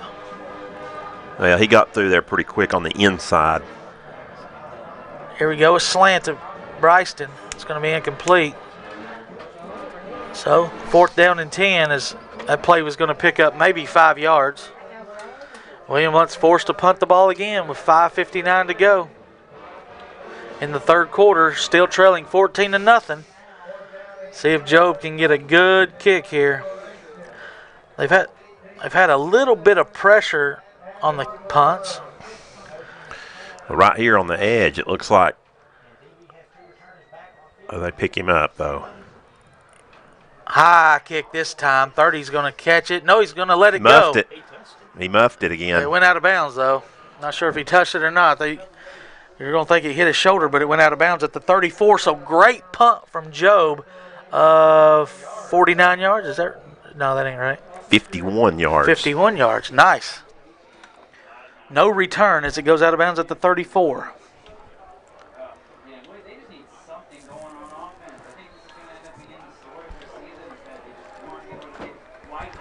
So kind of flipped the field a little bit there, Robbie. Yeah, because both the return men were around midfield, so to get it back to the 34. And it definitely hit the guy, but as you said, it bounced out of bounds. All right. Armitage has been a workhorse. He stands beside Whitson to his left. In motion is McCluskey, the tight end. Turner on a blitz. Can Blitzy get there? Oh, throws a beautiful setup screen pass to Armitage. He's going to pick up 16 yards back to midfield as it was a beautiful design play as Whitson draws up the screenplay and flips it out to Armitage. He breaks a couple tackles and picks up 16 yards. First down for the Indians.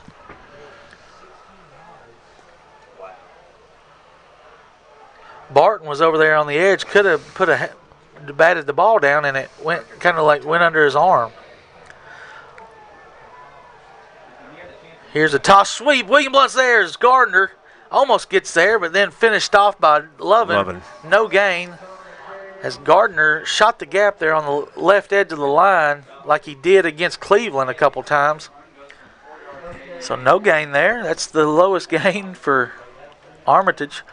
4:50 and counting here in the third quarter. Dobyns-Bennett leading 14-0. Winner will take on McMinn County and Bearden. We'll get an update on that score shortly. six at track. Calling for a pick six. Let's see where it'll come from. Whitson will take it. Hands to Armitage. Barton's there. Holding penalty. Please call it. He had to be held. My goodness. No call. Picks up 5. Does Armitage down to the 45. Maybe I was dreaming. I thought Barton was held. He could have made that tackle around for no gain. 60-7 is the Powell North City score. It's just about to start. Nope, still not at halftime. Wow. William Blount almost jumps, and they would have gave him a free first down. Now Whitson will reset. He's got nobody on the slot receiver. Yeah, I noticed that.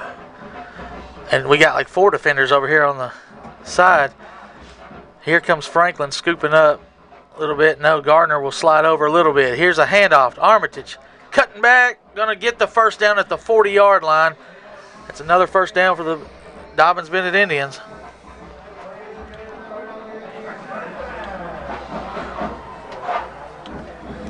Halftime, Maryville up 35-0. Expect that to be the final score. David Crockett up 14-7 on Central at halftime. Alcoa 56-6 at halftime. So finally, those scores are going to half. Their game's moving right along. Alcoa gave up a touchdown? Oh yeah, that's weird. I didn't even notice that. Must have been something crazy. Shotgun, Whitson rolling to his right. He's got room to run, but he'll just dump it down to Harkle Road. Harkle Road for another pickup of 13 or 14. Inside the 30 this time, down to the 27.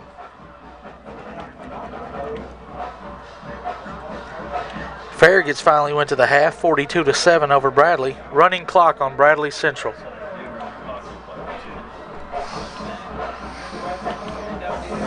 And Greenback 51-0 at the half over Unaka.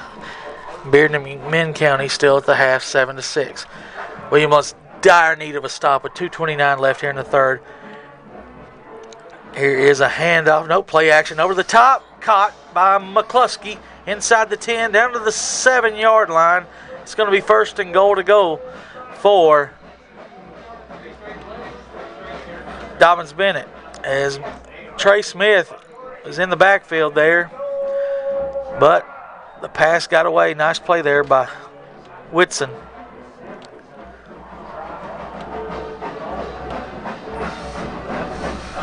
William Blount comes into this game 2-1 all time against Dobyns-Bennett in playoff games. 9-4 overall, though. Dobyns-Bennett leads the series. As we're under here's 2 minutes, Robbie. Here's a 4 wide receivers in an H-back set. Could be a Whitson run. Nope. Outside pass to nice defense. Yeah, that's Harkleford. No gain there as William Blount. Harkleford just got up and threw. Was that Keeble? Is that Keeble? No, it's Williams, wasn't it? I don't see a flag. There should have been a flag. There wasn't a flag, but definitely some extracurricular. Jeez. We'll be under a minute to go in the third quarter. When no gain, though. Dobyns-Bennett snaps this ball. Now they got a power I formation. Dotting the I's, Armitage with a fullback in. This will be a power football play for you.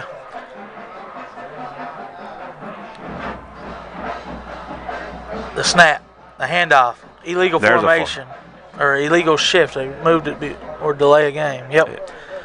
False start. Somebody moved before the snap, so back them up 5 yards with 46.9 left here in the third quarter.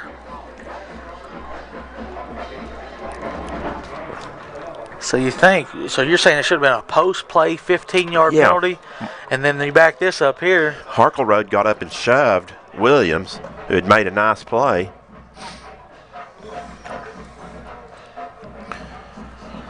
So instead of second down and well, that would have been 15. That would have been back because it was post-play. They'd be back to the 27. Second and goal from the 27. Now they got second and goal from the 12.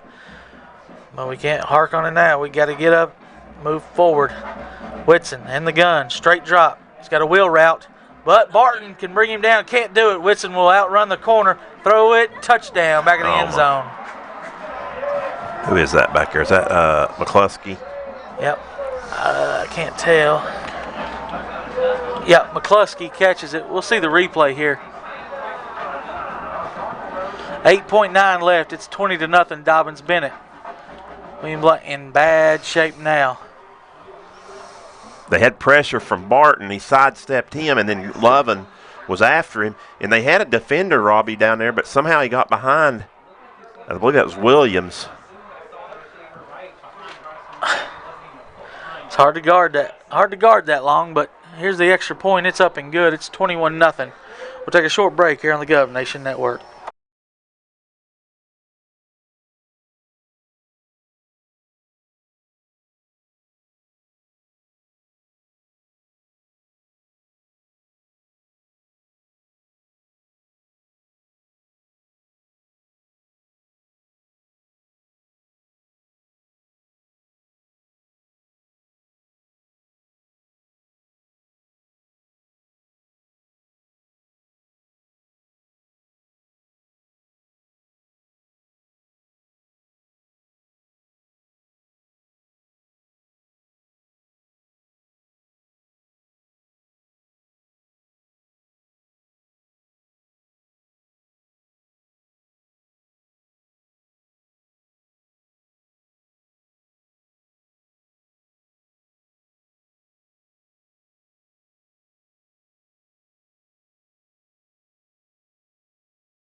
All right, it's gut check time with William Blount now down by 3 touchdowns, 21-0. We got maybe a play or two here in the end of the third quarter with 8 seconds left. Kick is short and returnable. It'll be Matthews taking it from the 10. Patiently running, gets past the 20-yard line to the 21, though. One more play coming. 2.2 seconds left here in the third quarter.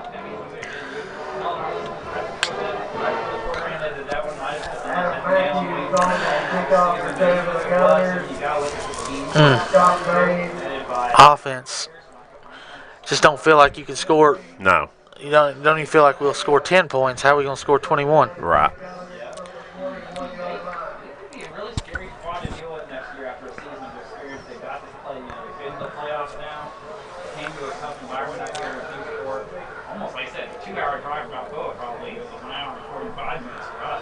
Here's a rollout to the right. Clemmer going to throw it to almost to number 11 for Dobyns-Bennett.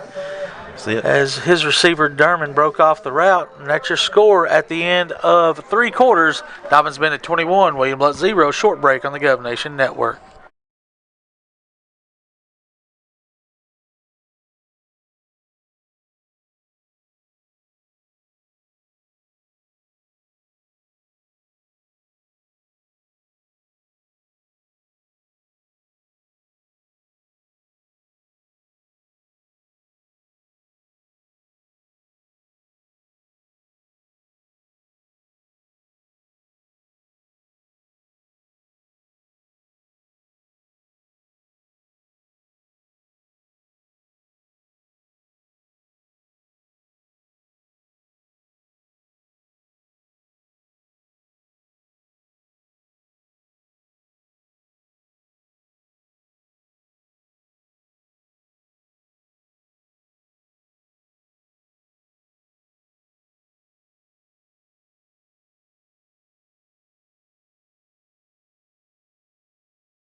All right, second down and 10 for William Blount. Starting the fourth quarter, down 21-0.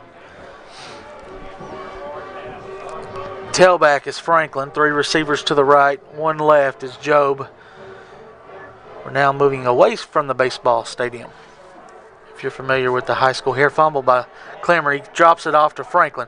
Franklin needs to break a tackle, and he can. He's going to lose 2. Maybe 3 back to the 18. So now our passing yards are going backwards too. Yep, brings up 3rd and 13, Robbie. So Yeah, didn't have a lot of time in the pregame to talk about the defense from Dobyns-Bennett, but they have been as advertised. They held Alcoa to 21. to 21 last week, and their only losses in a wet and sloppy game against, other than the Alcoa loss, was Science Hill. So Their biggest rival. yeah.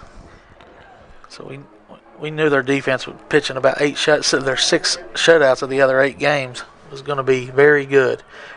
Here's a blitz. Clemmer needs to get rid of it. He will, but it's incomplete. They're going to call that complete. They Hit called the- that complete. no, it hit the ground. Okay, now they rule it incomplete. 4th down.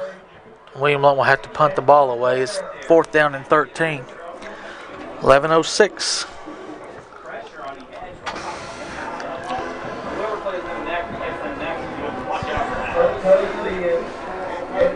So last score we had Bearden leading. 7-6 halftime. So it looks like it.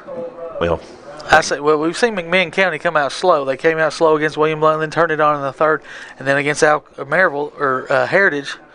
Job will rugby style kick this one away, low, end over end. Kick will be. They need to get out of the way. Dobyns-Bennett. Loving down here being double teamed by 2 defenders. somebody's going to get a From personal. I Dobyns-Bennett. think we're going to get a personal foul, aren't we?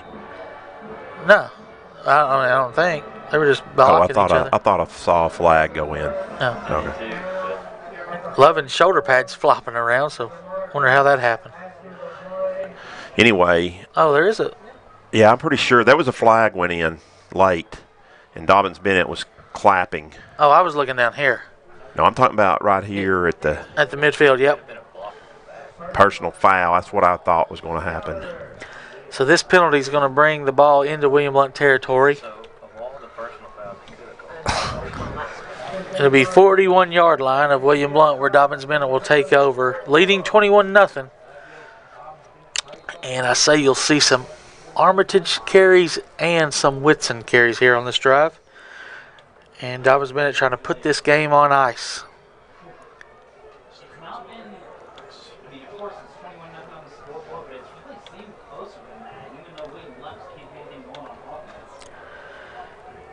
So that moves it all the way to the 41. Yeah, that's where they'll start. Whitson out of the gun. Shotgun snap. Well, I said they're going to run it. Now they're going to take a shot towards the end zone. Stennett is there, and he plays the ball. Touchdown, Dobyns-Bennett. Not sure where he was running. They take a shot. Their second deep pass of the game is going to be a touchdown to Simmons. He was running right there with him, had to play on the ball, and it just lost the ball or something. So it's 27-0. And it's the Adios. Stan Painter adios. Yeah, we've made It's going it. to be a quiet one, but it is an adios. Yeah, valiant effort as we come on the road. And this district up here is actually looking a lot better than we thought. Maryville up 35-0, but that's the only one. Here's your kick, and the extra point is up, and it's good by Alderson. It's 28-0. We'll keep it here as we'll transition. Looks like our next broadcast is going to be a basketball game, Stan. Yep. Haven't got the basketball schedule out, but yet to know exactly what our first broadcast will be. But we hope to get all of our sponsors on board again for basketball season. We'll go over those real quickly. Anywhere Movers with Alvin Jeanette at 235-4108. Our scoring plays this year, we have got none tonight from Magna One. Visit magna1.com. Purchase the premium oil they offer for cars, boats, ATVs. No leak, no spill, Funnel Pro technology. Our first down sponsor this season has been the Shell gas station on the corner of William Blount Drive and 411. Interviews have been brought to you by Susie Frost at the Keller Williams Group. She's been serving Blount County for 18 years. She's got a nice house for sale right now over there behind Jackson Hills. Give Susie a call, 621-1355. And first half timeouts brought to you by Henry Michael at 242-4062. Second half timeouts brought to you by 411 Storage on 411 Highway, 983-7706. Our Orange Zone sponsor this season has been Campbell's Painting and More. Dwight, give him a call at 679-7950. And the left-footed kick here is going to be taken by Williams at the 1. 99-yarder, Bryston. comes out to the left, or he gets 18 yards up to the 19. So that's where William Blount will take over. And, of course, our Stats with Stan sponsor is Iguani Farms. Go see the nice folks out there at Iguani if you want to play some golf. They got a nice group that I play with on Sundays and Wednesdays. And very reasonable price, $970-7132. Give them a call. So down 28-0 now. William Blount with 10:28 left in the fourth quarter and left in this 2019 season. For the Govs, handoff Franklin, running right, picking up maybe 1 yard to the 20. Nope, no gain. Looked promising. Yep. But that's just how good Dobyns-Bennett is on defense. William Blount has just not been able to get anything going on the ground, Robbie. I think the longest run might be a 4 yards by Franklin. And Franklin comes into the season, or on the season, with over 1,000 total yards and about 140 short of 1,000 rushing yards. He's only gotten 3. 12 men break the huddle. We don't even huddle, do we? Yeah, we have been huddling, haven't we? Substitution infraction on William Blount. One thing we'll talk about this team, Stan, you got 12 seniors or so, and that's a replaceable number because we got a lot of sophomores that see the field. We will lose some seniors like Matthews and Derman, and of course on the line with Kenny and Pierce. But the core of this team with Clemmer, Franklin, Matosin. What was this? We got another penalty offsides on them, so just got the 5 yards back. Yep. And the defense, that's the offensive side of the core, is going to be mostly back next year. And then the defense, you've got sophomore coming along nicely. Eli Turner leads the team in tackles as a sophomore. Then you got defensive backs, Franklin, Williams, they're back. Lovin's back, Keeble's back. So the core of this team will definitely be back with playoff experience. Clemmer, straight ahead, knocks over a couple players, gets up to the 27-yard line. That's the longest run play of the game for William Blount. Unfortunately, Clemmer probably took the bad end of that hit. 9:06 to go. Third down and 2 for William Blount.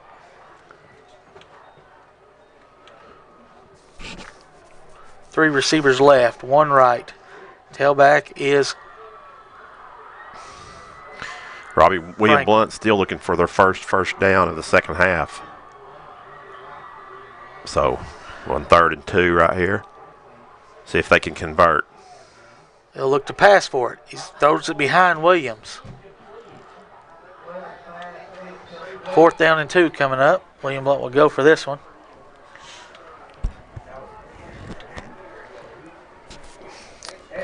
They are at their own 27, but down 28-0. You gotta go for it.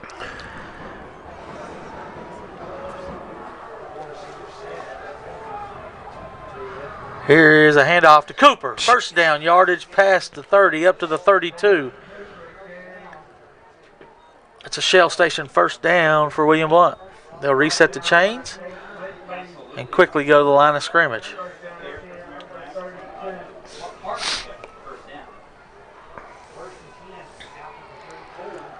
Clemmer is hit by his own man. His own man, Cooper, hit his arm. The ball floats in the air, and luckily Williams will pick it up for 3-yard gain. What in the world was that? 2 receivers left, 2 right, 2nd down and 7. William Blount up to the 35. Here's a pass to the right. Is out off the arm of Matthews, Adam Matthews. Adam Matthews, senior transfer in over from Alcoa. He's done a lot for this team, offense and defense. He'll be a player we'll miss. Yes, certainly. For sure, going into next season. But a lot of good things, Stan. Yeah, I think going into the offseason. The biggest question going into the offseason is can they develop some offensive linemen to replace? Yeah, you got 3 to replace. Up front. They didn't get Dobyns-Bennett to jump on this 3rd down and 7. Clemmer will roll to his right. And get rid of it just in time. Caught by Matthews at the 45. Breaks a tackle into Dobyns-Bennett territory at their 45. And it's first down. Shell Station first down for the Govs with 7:29 left. Like to get something on the scoreboard. Matthews breaks the tackle. Needed one more blocker to pick up the guy coming from behind. He could have been off to the races. Pressure was there again from the backside on Clemmer. They've got 7 guys in the box. They're all coming after him. Then they go press man coverage on the receivers and force you to make a play. Here's Job. Job's got his man beat. Good ball is going to be caught. 10, 5, 4, 3, 2, 1. Touchdown. Flag. William Blount. Personal foul. Roughing the passer. That'll be tacked onto the kickoff. But it's a touchdown for William Blount's Trey Clemmer to Joe Matosin. 45 yards. That's a Magna 1 scoring play. Visit Magna1.com for premium oil, cars, boats, ATVs, no leak, no spill, Funnel Pro technology. So 7 minutes to go. William Blount trying to break the Stan Painter Adios curse.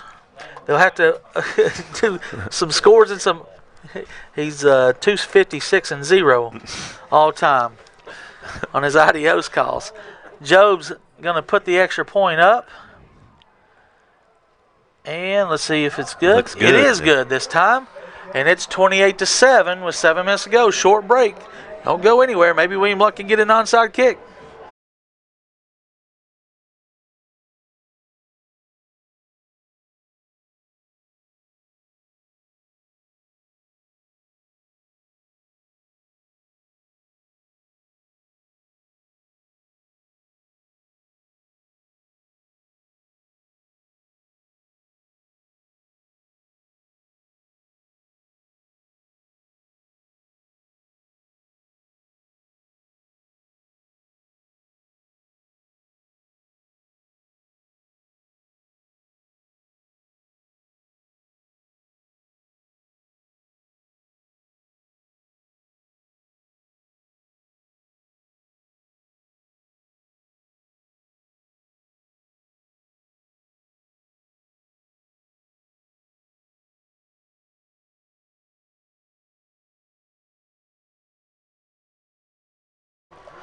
All right, that was an 8-play, 81-yard drive, Magna 1 scoring drive. Joe Matosin, after the roughing the passer, will kick off from the 45-yard line now. So we'll definitely be doing an onside kick this time. So the ball needs to get to the 35. Job's kick is going to be taken and covered up at the 30-yard line. So not the best of efforts. Doesn't practice a lot, plus it's a different field condition than he's used to kicking on. Yeah, first onside attempt of the season, but doesn't work. So William Blount will have to force a turnover or get a 3 and out to get the ball back with 6:56 to go. Thought that last drive was a backbreaker as they threw a 50-yard bomb, 41-yard bomb, to go up 28-0 to Dobyns-Bennett, but now William Blount has matched that score to make it 28-7.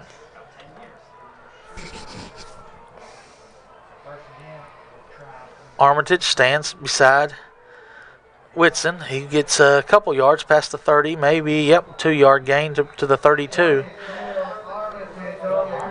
Ball come loose, but it was after the whistle. So, play clock resets. So they'll have to snap it before the 6-minute mark.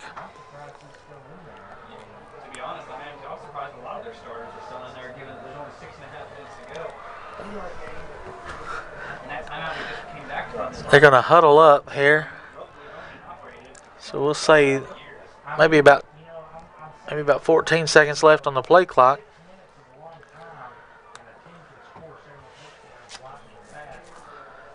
They're under 10, you can see. Whitson. 5, 4, 3, 2. Snaps it, gets it off in time. No. Timeout, Dobyns-Bennett before the snap. Thought it was going to be a delay of game, and it wasn't. 6:01 to go. We'll take a short break here on the Gov Nation Network.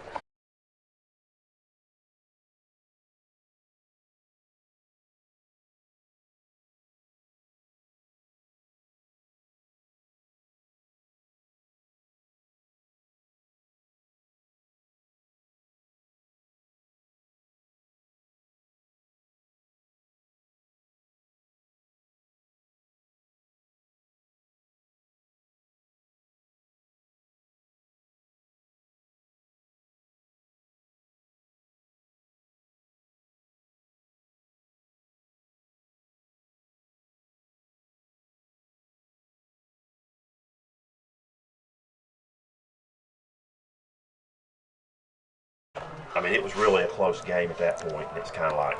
All right, we're back here for 2nd down and 8 for McMinn. 6:01 left in the game.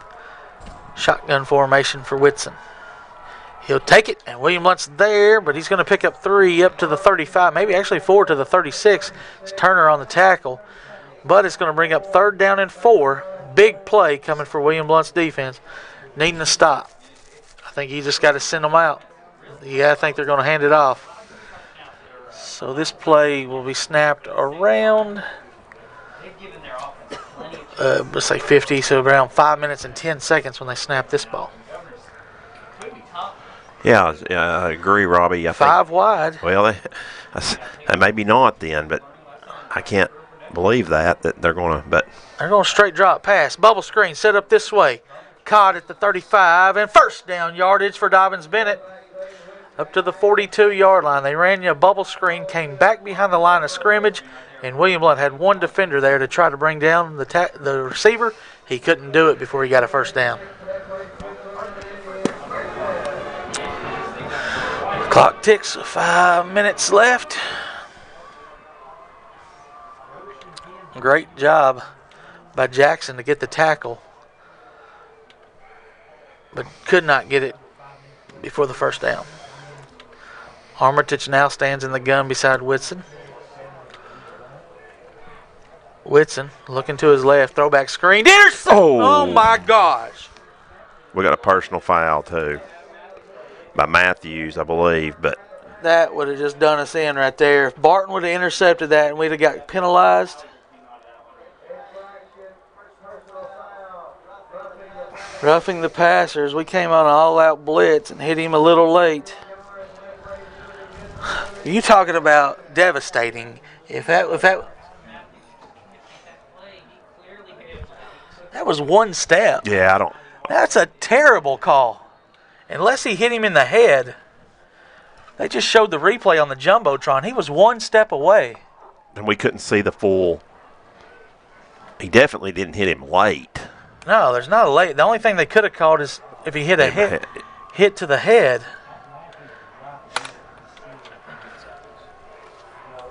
Wow. So 1st and 10 now down to the 43-yard line. As Dobyns-Bennett's throwing the ball. Been running it all game. Now they're starting to throw the ball. Deep pass coming.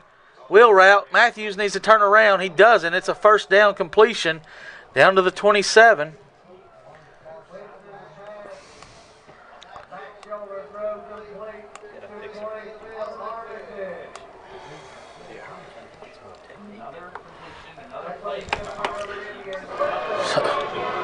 Dobyns-Bennett not happy about William Blount scoring, I guess. But yeah. They coming out throwing the ball here. I would have been content running the clock out and going on to play Bearden, which they'll be highly favored in that game. And then the Big Red Machine will have to come up here for a 3rd round game with no live streaming. And I think it's. I thought it was at Maryville. No, 1 versus 1. Yeah, I thought it was this year to have it at. It's up here. 1 versus 1 will be up here. Now the 4th round game will be at Maryville if it's a 1 versus 1.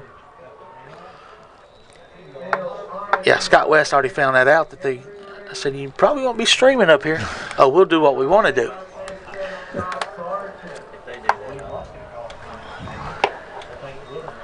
So it's a timeout. William Blount, their first of the 2nd half. We'll take one with them.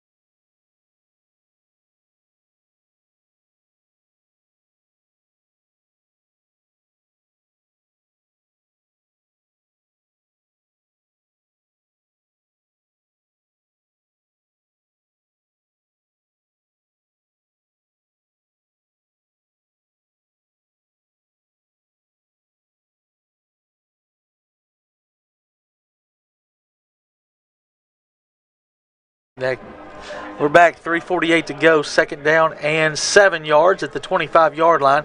5 wide again here for Dobyns-Bennett. Probably some type of screen. Whitson will take it. Double move. Number 3's wide open. Oh, he dropped the ball, though. Yeah. Had a guy behind it. Was that number 3? And he Isaac Ratliff, as they did a double move, took a shot to the end zone. 3rd down and 7. Dobyns-Bennett definitely trying to send some type of message. There'll be a message for them coming soon. I mean,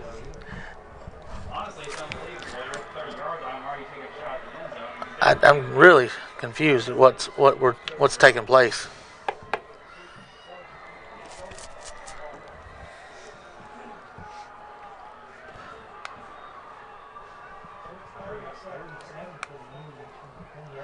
Third down 7 from the 25. Shotgun formation for Whitson. He's rolling to his right. And he's going to throw it across into the 10-yard line. May have a holding right here. 2 flags, actually. Yeah, it's going to be 1st and goal if the play stands. Ineligible downfield. Yeah, number 70 was downfield. As there's 2 guys that called it. So it backs it up from the line of scrimmage. We'll back them up to the 30, so bring up 3rd down and 12.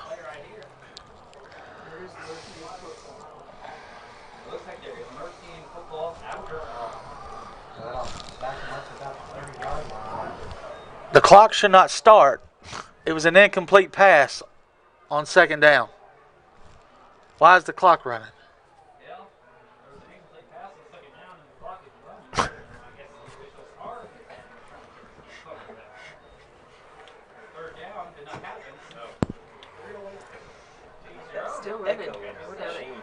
Yeah.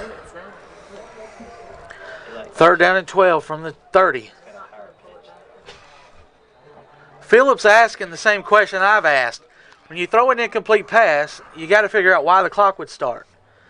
Unless they're considering that a play down to the 5-yard line. 2nd down and 10, or 2nd down and 7 was definitely an incomplete pass on the wheel route.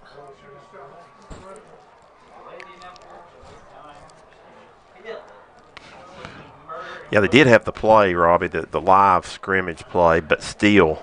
Right. This is where we'll figure the rule out. If it counts, even though it's a play in the field of play, the play when it goes down in the book is a non-play because it's a 5-yard ineligible downfield. And the white hat is trying to. He just shook his head like he don't know. Now they're going to ask another guy.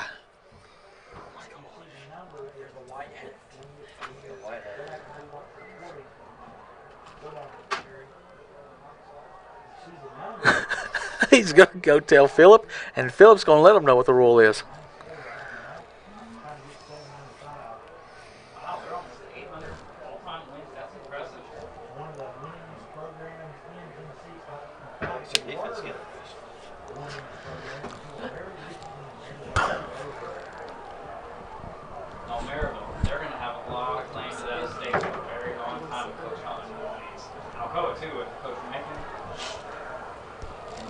Well, it's a long discussion, whatever it is. I don't think Shad's telling them that I don't think he's very. I guess they don't. It comes down to the interpretation of the rule on the play here. They got down to the 5-yard line. If that play is deemed the last play,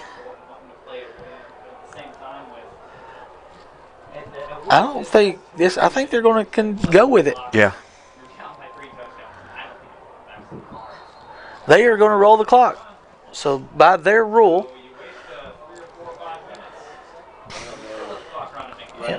probably can run it another 25 seconds if they want to, right? Yep.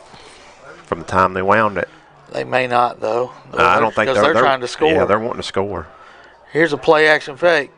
Throwback route is caught, but it's going to be 1 yard short of the 1st down. They gave it to him. No, he came back to the ball. Why did they spot it where his feet went?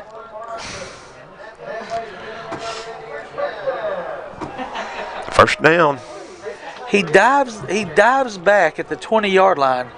His feet were at the 18. He catches the ball. He pins the ball to the ground. Well, Back between the 20 and the 19. I'm not so sure he was in bounds anyway. I think that when he pinned the ball was right on the edge of the ground. But it was nowhere near the 18-yard line. His feet were at the 18-yard line, and that's going to be enough for a first down for Dobyns-Bennett. I formation, clock ticks under 2 minutes. They're going to take it, power play. Here to Armitage, breaks a tackle and breaks into the end zone. 5, 4, 3, 2, 1. And you're scoring. Yep, we've got somebody hurt. You get a player down. We'll take a short break before this extra. Nope, actually, I think.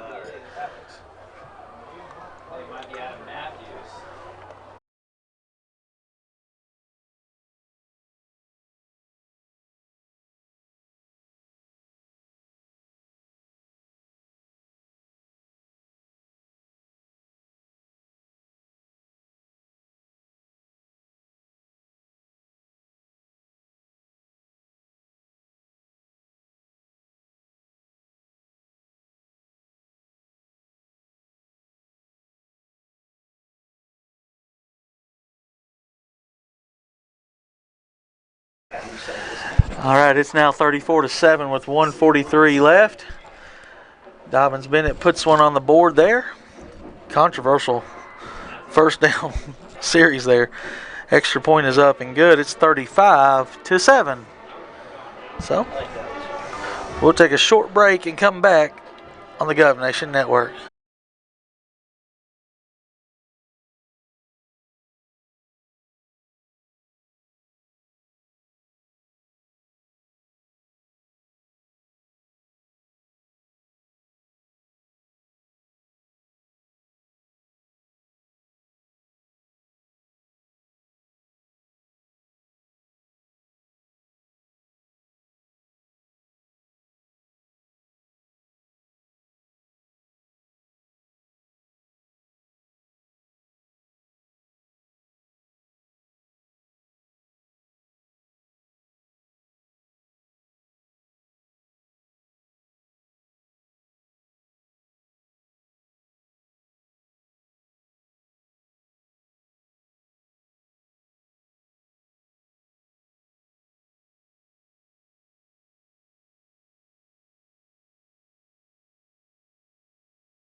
Here's a kickoff into the end zone, touchback. Nice kick there by Alderson. That's his second touchback of the game. William Blount will get one more drive here with 1:43 to go. Robbie Bearden now at 23-6 in the fourth quarter over McMinn County. Yeah, McMinn County was definitely not the best team, second best team we saw this year. So for them to be the 2 seed was quite shocking.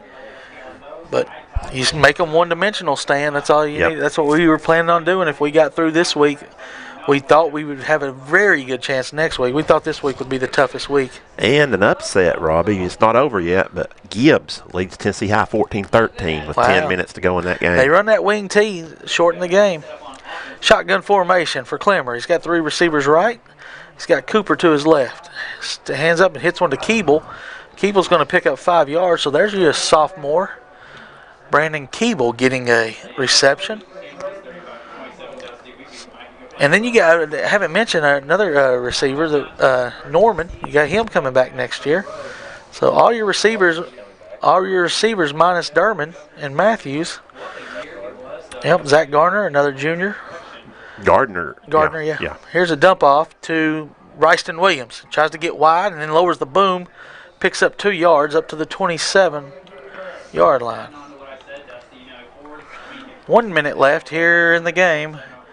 We'll have a short post-game report. We'll go over stats with Stan, maybe go over some final scores real quick, and then we'll head back to Maryville. 3rd down and 3. William Blount needs to get to the 30-yard line for a first down. Clemmer looks to his right. He's got Matosi, and he'll catch it, go out of bounds at the 35. First down. That's a Shell Station first down for William Blount with 40.8 left in the game.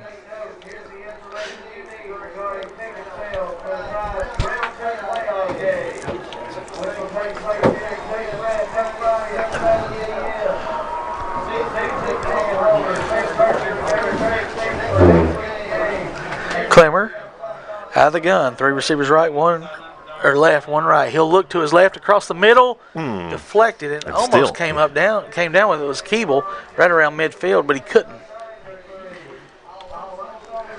35 ticks left. Go over a couple of those scores real quick. Is Bearden? It looks like Bearden and Dobyns-Bennett will be playing each other next week, as it's 23-6. And Maryville's went final. Here's a pass off to the right. Job will catch it and be taken down inbounds at the 37-yard line. That's terrible. He caught it at the 40. Timeout, William Blount. So, yeah, he caught the ball at the 40. They drag him backwards, and he drags him backwards and out of bounds. So the clock's either going to stop or you're going to mark his forward progress to the 40. Right. Neither one happened. They continue to run the clock and go out at the 37, back at the 37. So, nonetheless, here's your scores. I'll go ahead and go over scores real quick in the finals. So we'll take care of that so we can get out of here quicker. 45-0 Greenville over Howard. That's a final. These are all finals. Alcoa 56-6 final. Anderson County 41-14 final. Maryville 42-0 over Science Hill final. Oliver Springs 42-6 over Jellicoe. And Loudon 49-14 over York. Here he is, 3rd down and 7 with 27 seconds left in the 4th quarter. Clemmer out of the gun, takes the snap, straight drop. Post pattern is going to be overthrown and nearly intercepted. Double coverage there. That was one of those predetermined passes. And it was actually a good route, Robbie. He was open. He just overthrew it. If he'd have threw it on a direct line instead of putting it up in the air, it gave the defenders a chance to get there. It's a little overthrown. Knoxville West will advance. They win 45-7 over Walker Valley.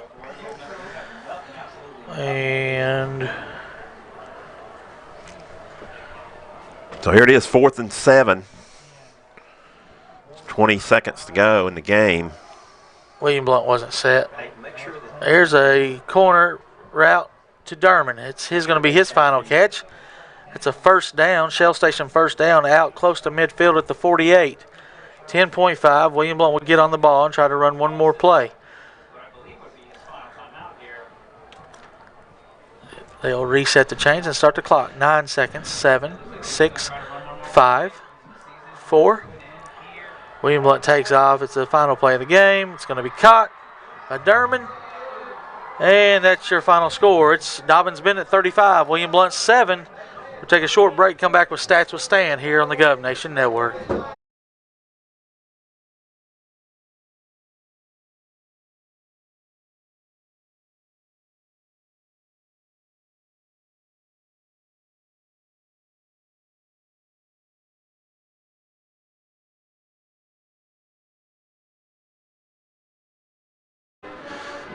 Back at Dobyns-Bennett High School, where Dobyns-Bennett advances to round number 2 of the TLSAA playoff. Was a 35-7 win over William Blount. This is Stats with Stan, brought to you by Guaney Farms, 3970 South Singleton Station Road. 970-7132 is the number you want to call for tee times tomorrow, Monday, Saturday, or Sunday or Monday.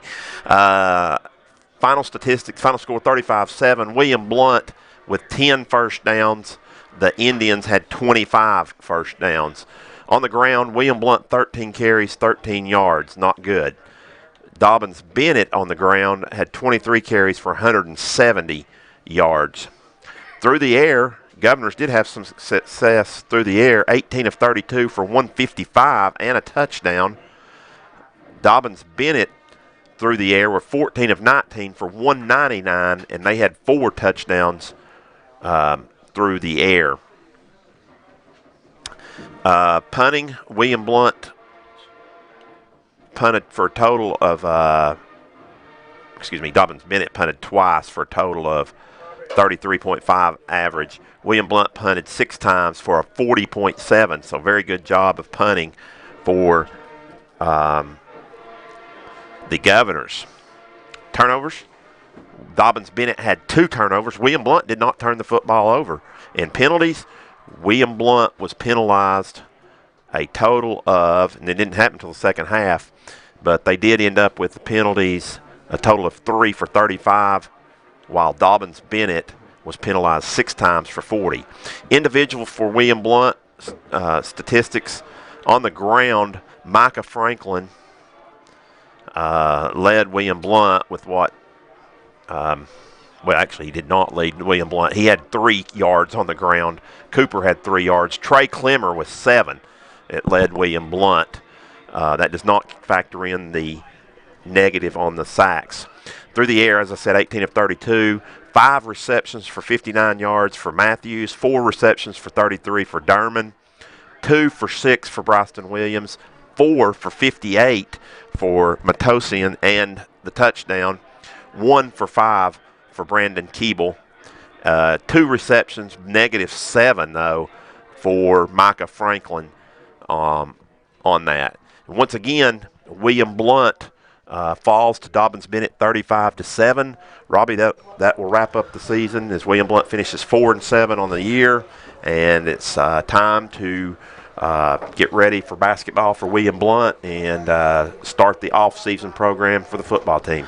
Yeah, I would call it a successful season, the best win total we've had in over a decade.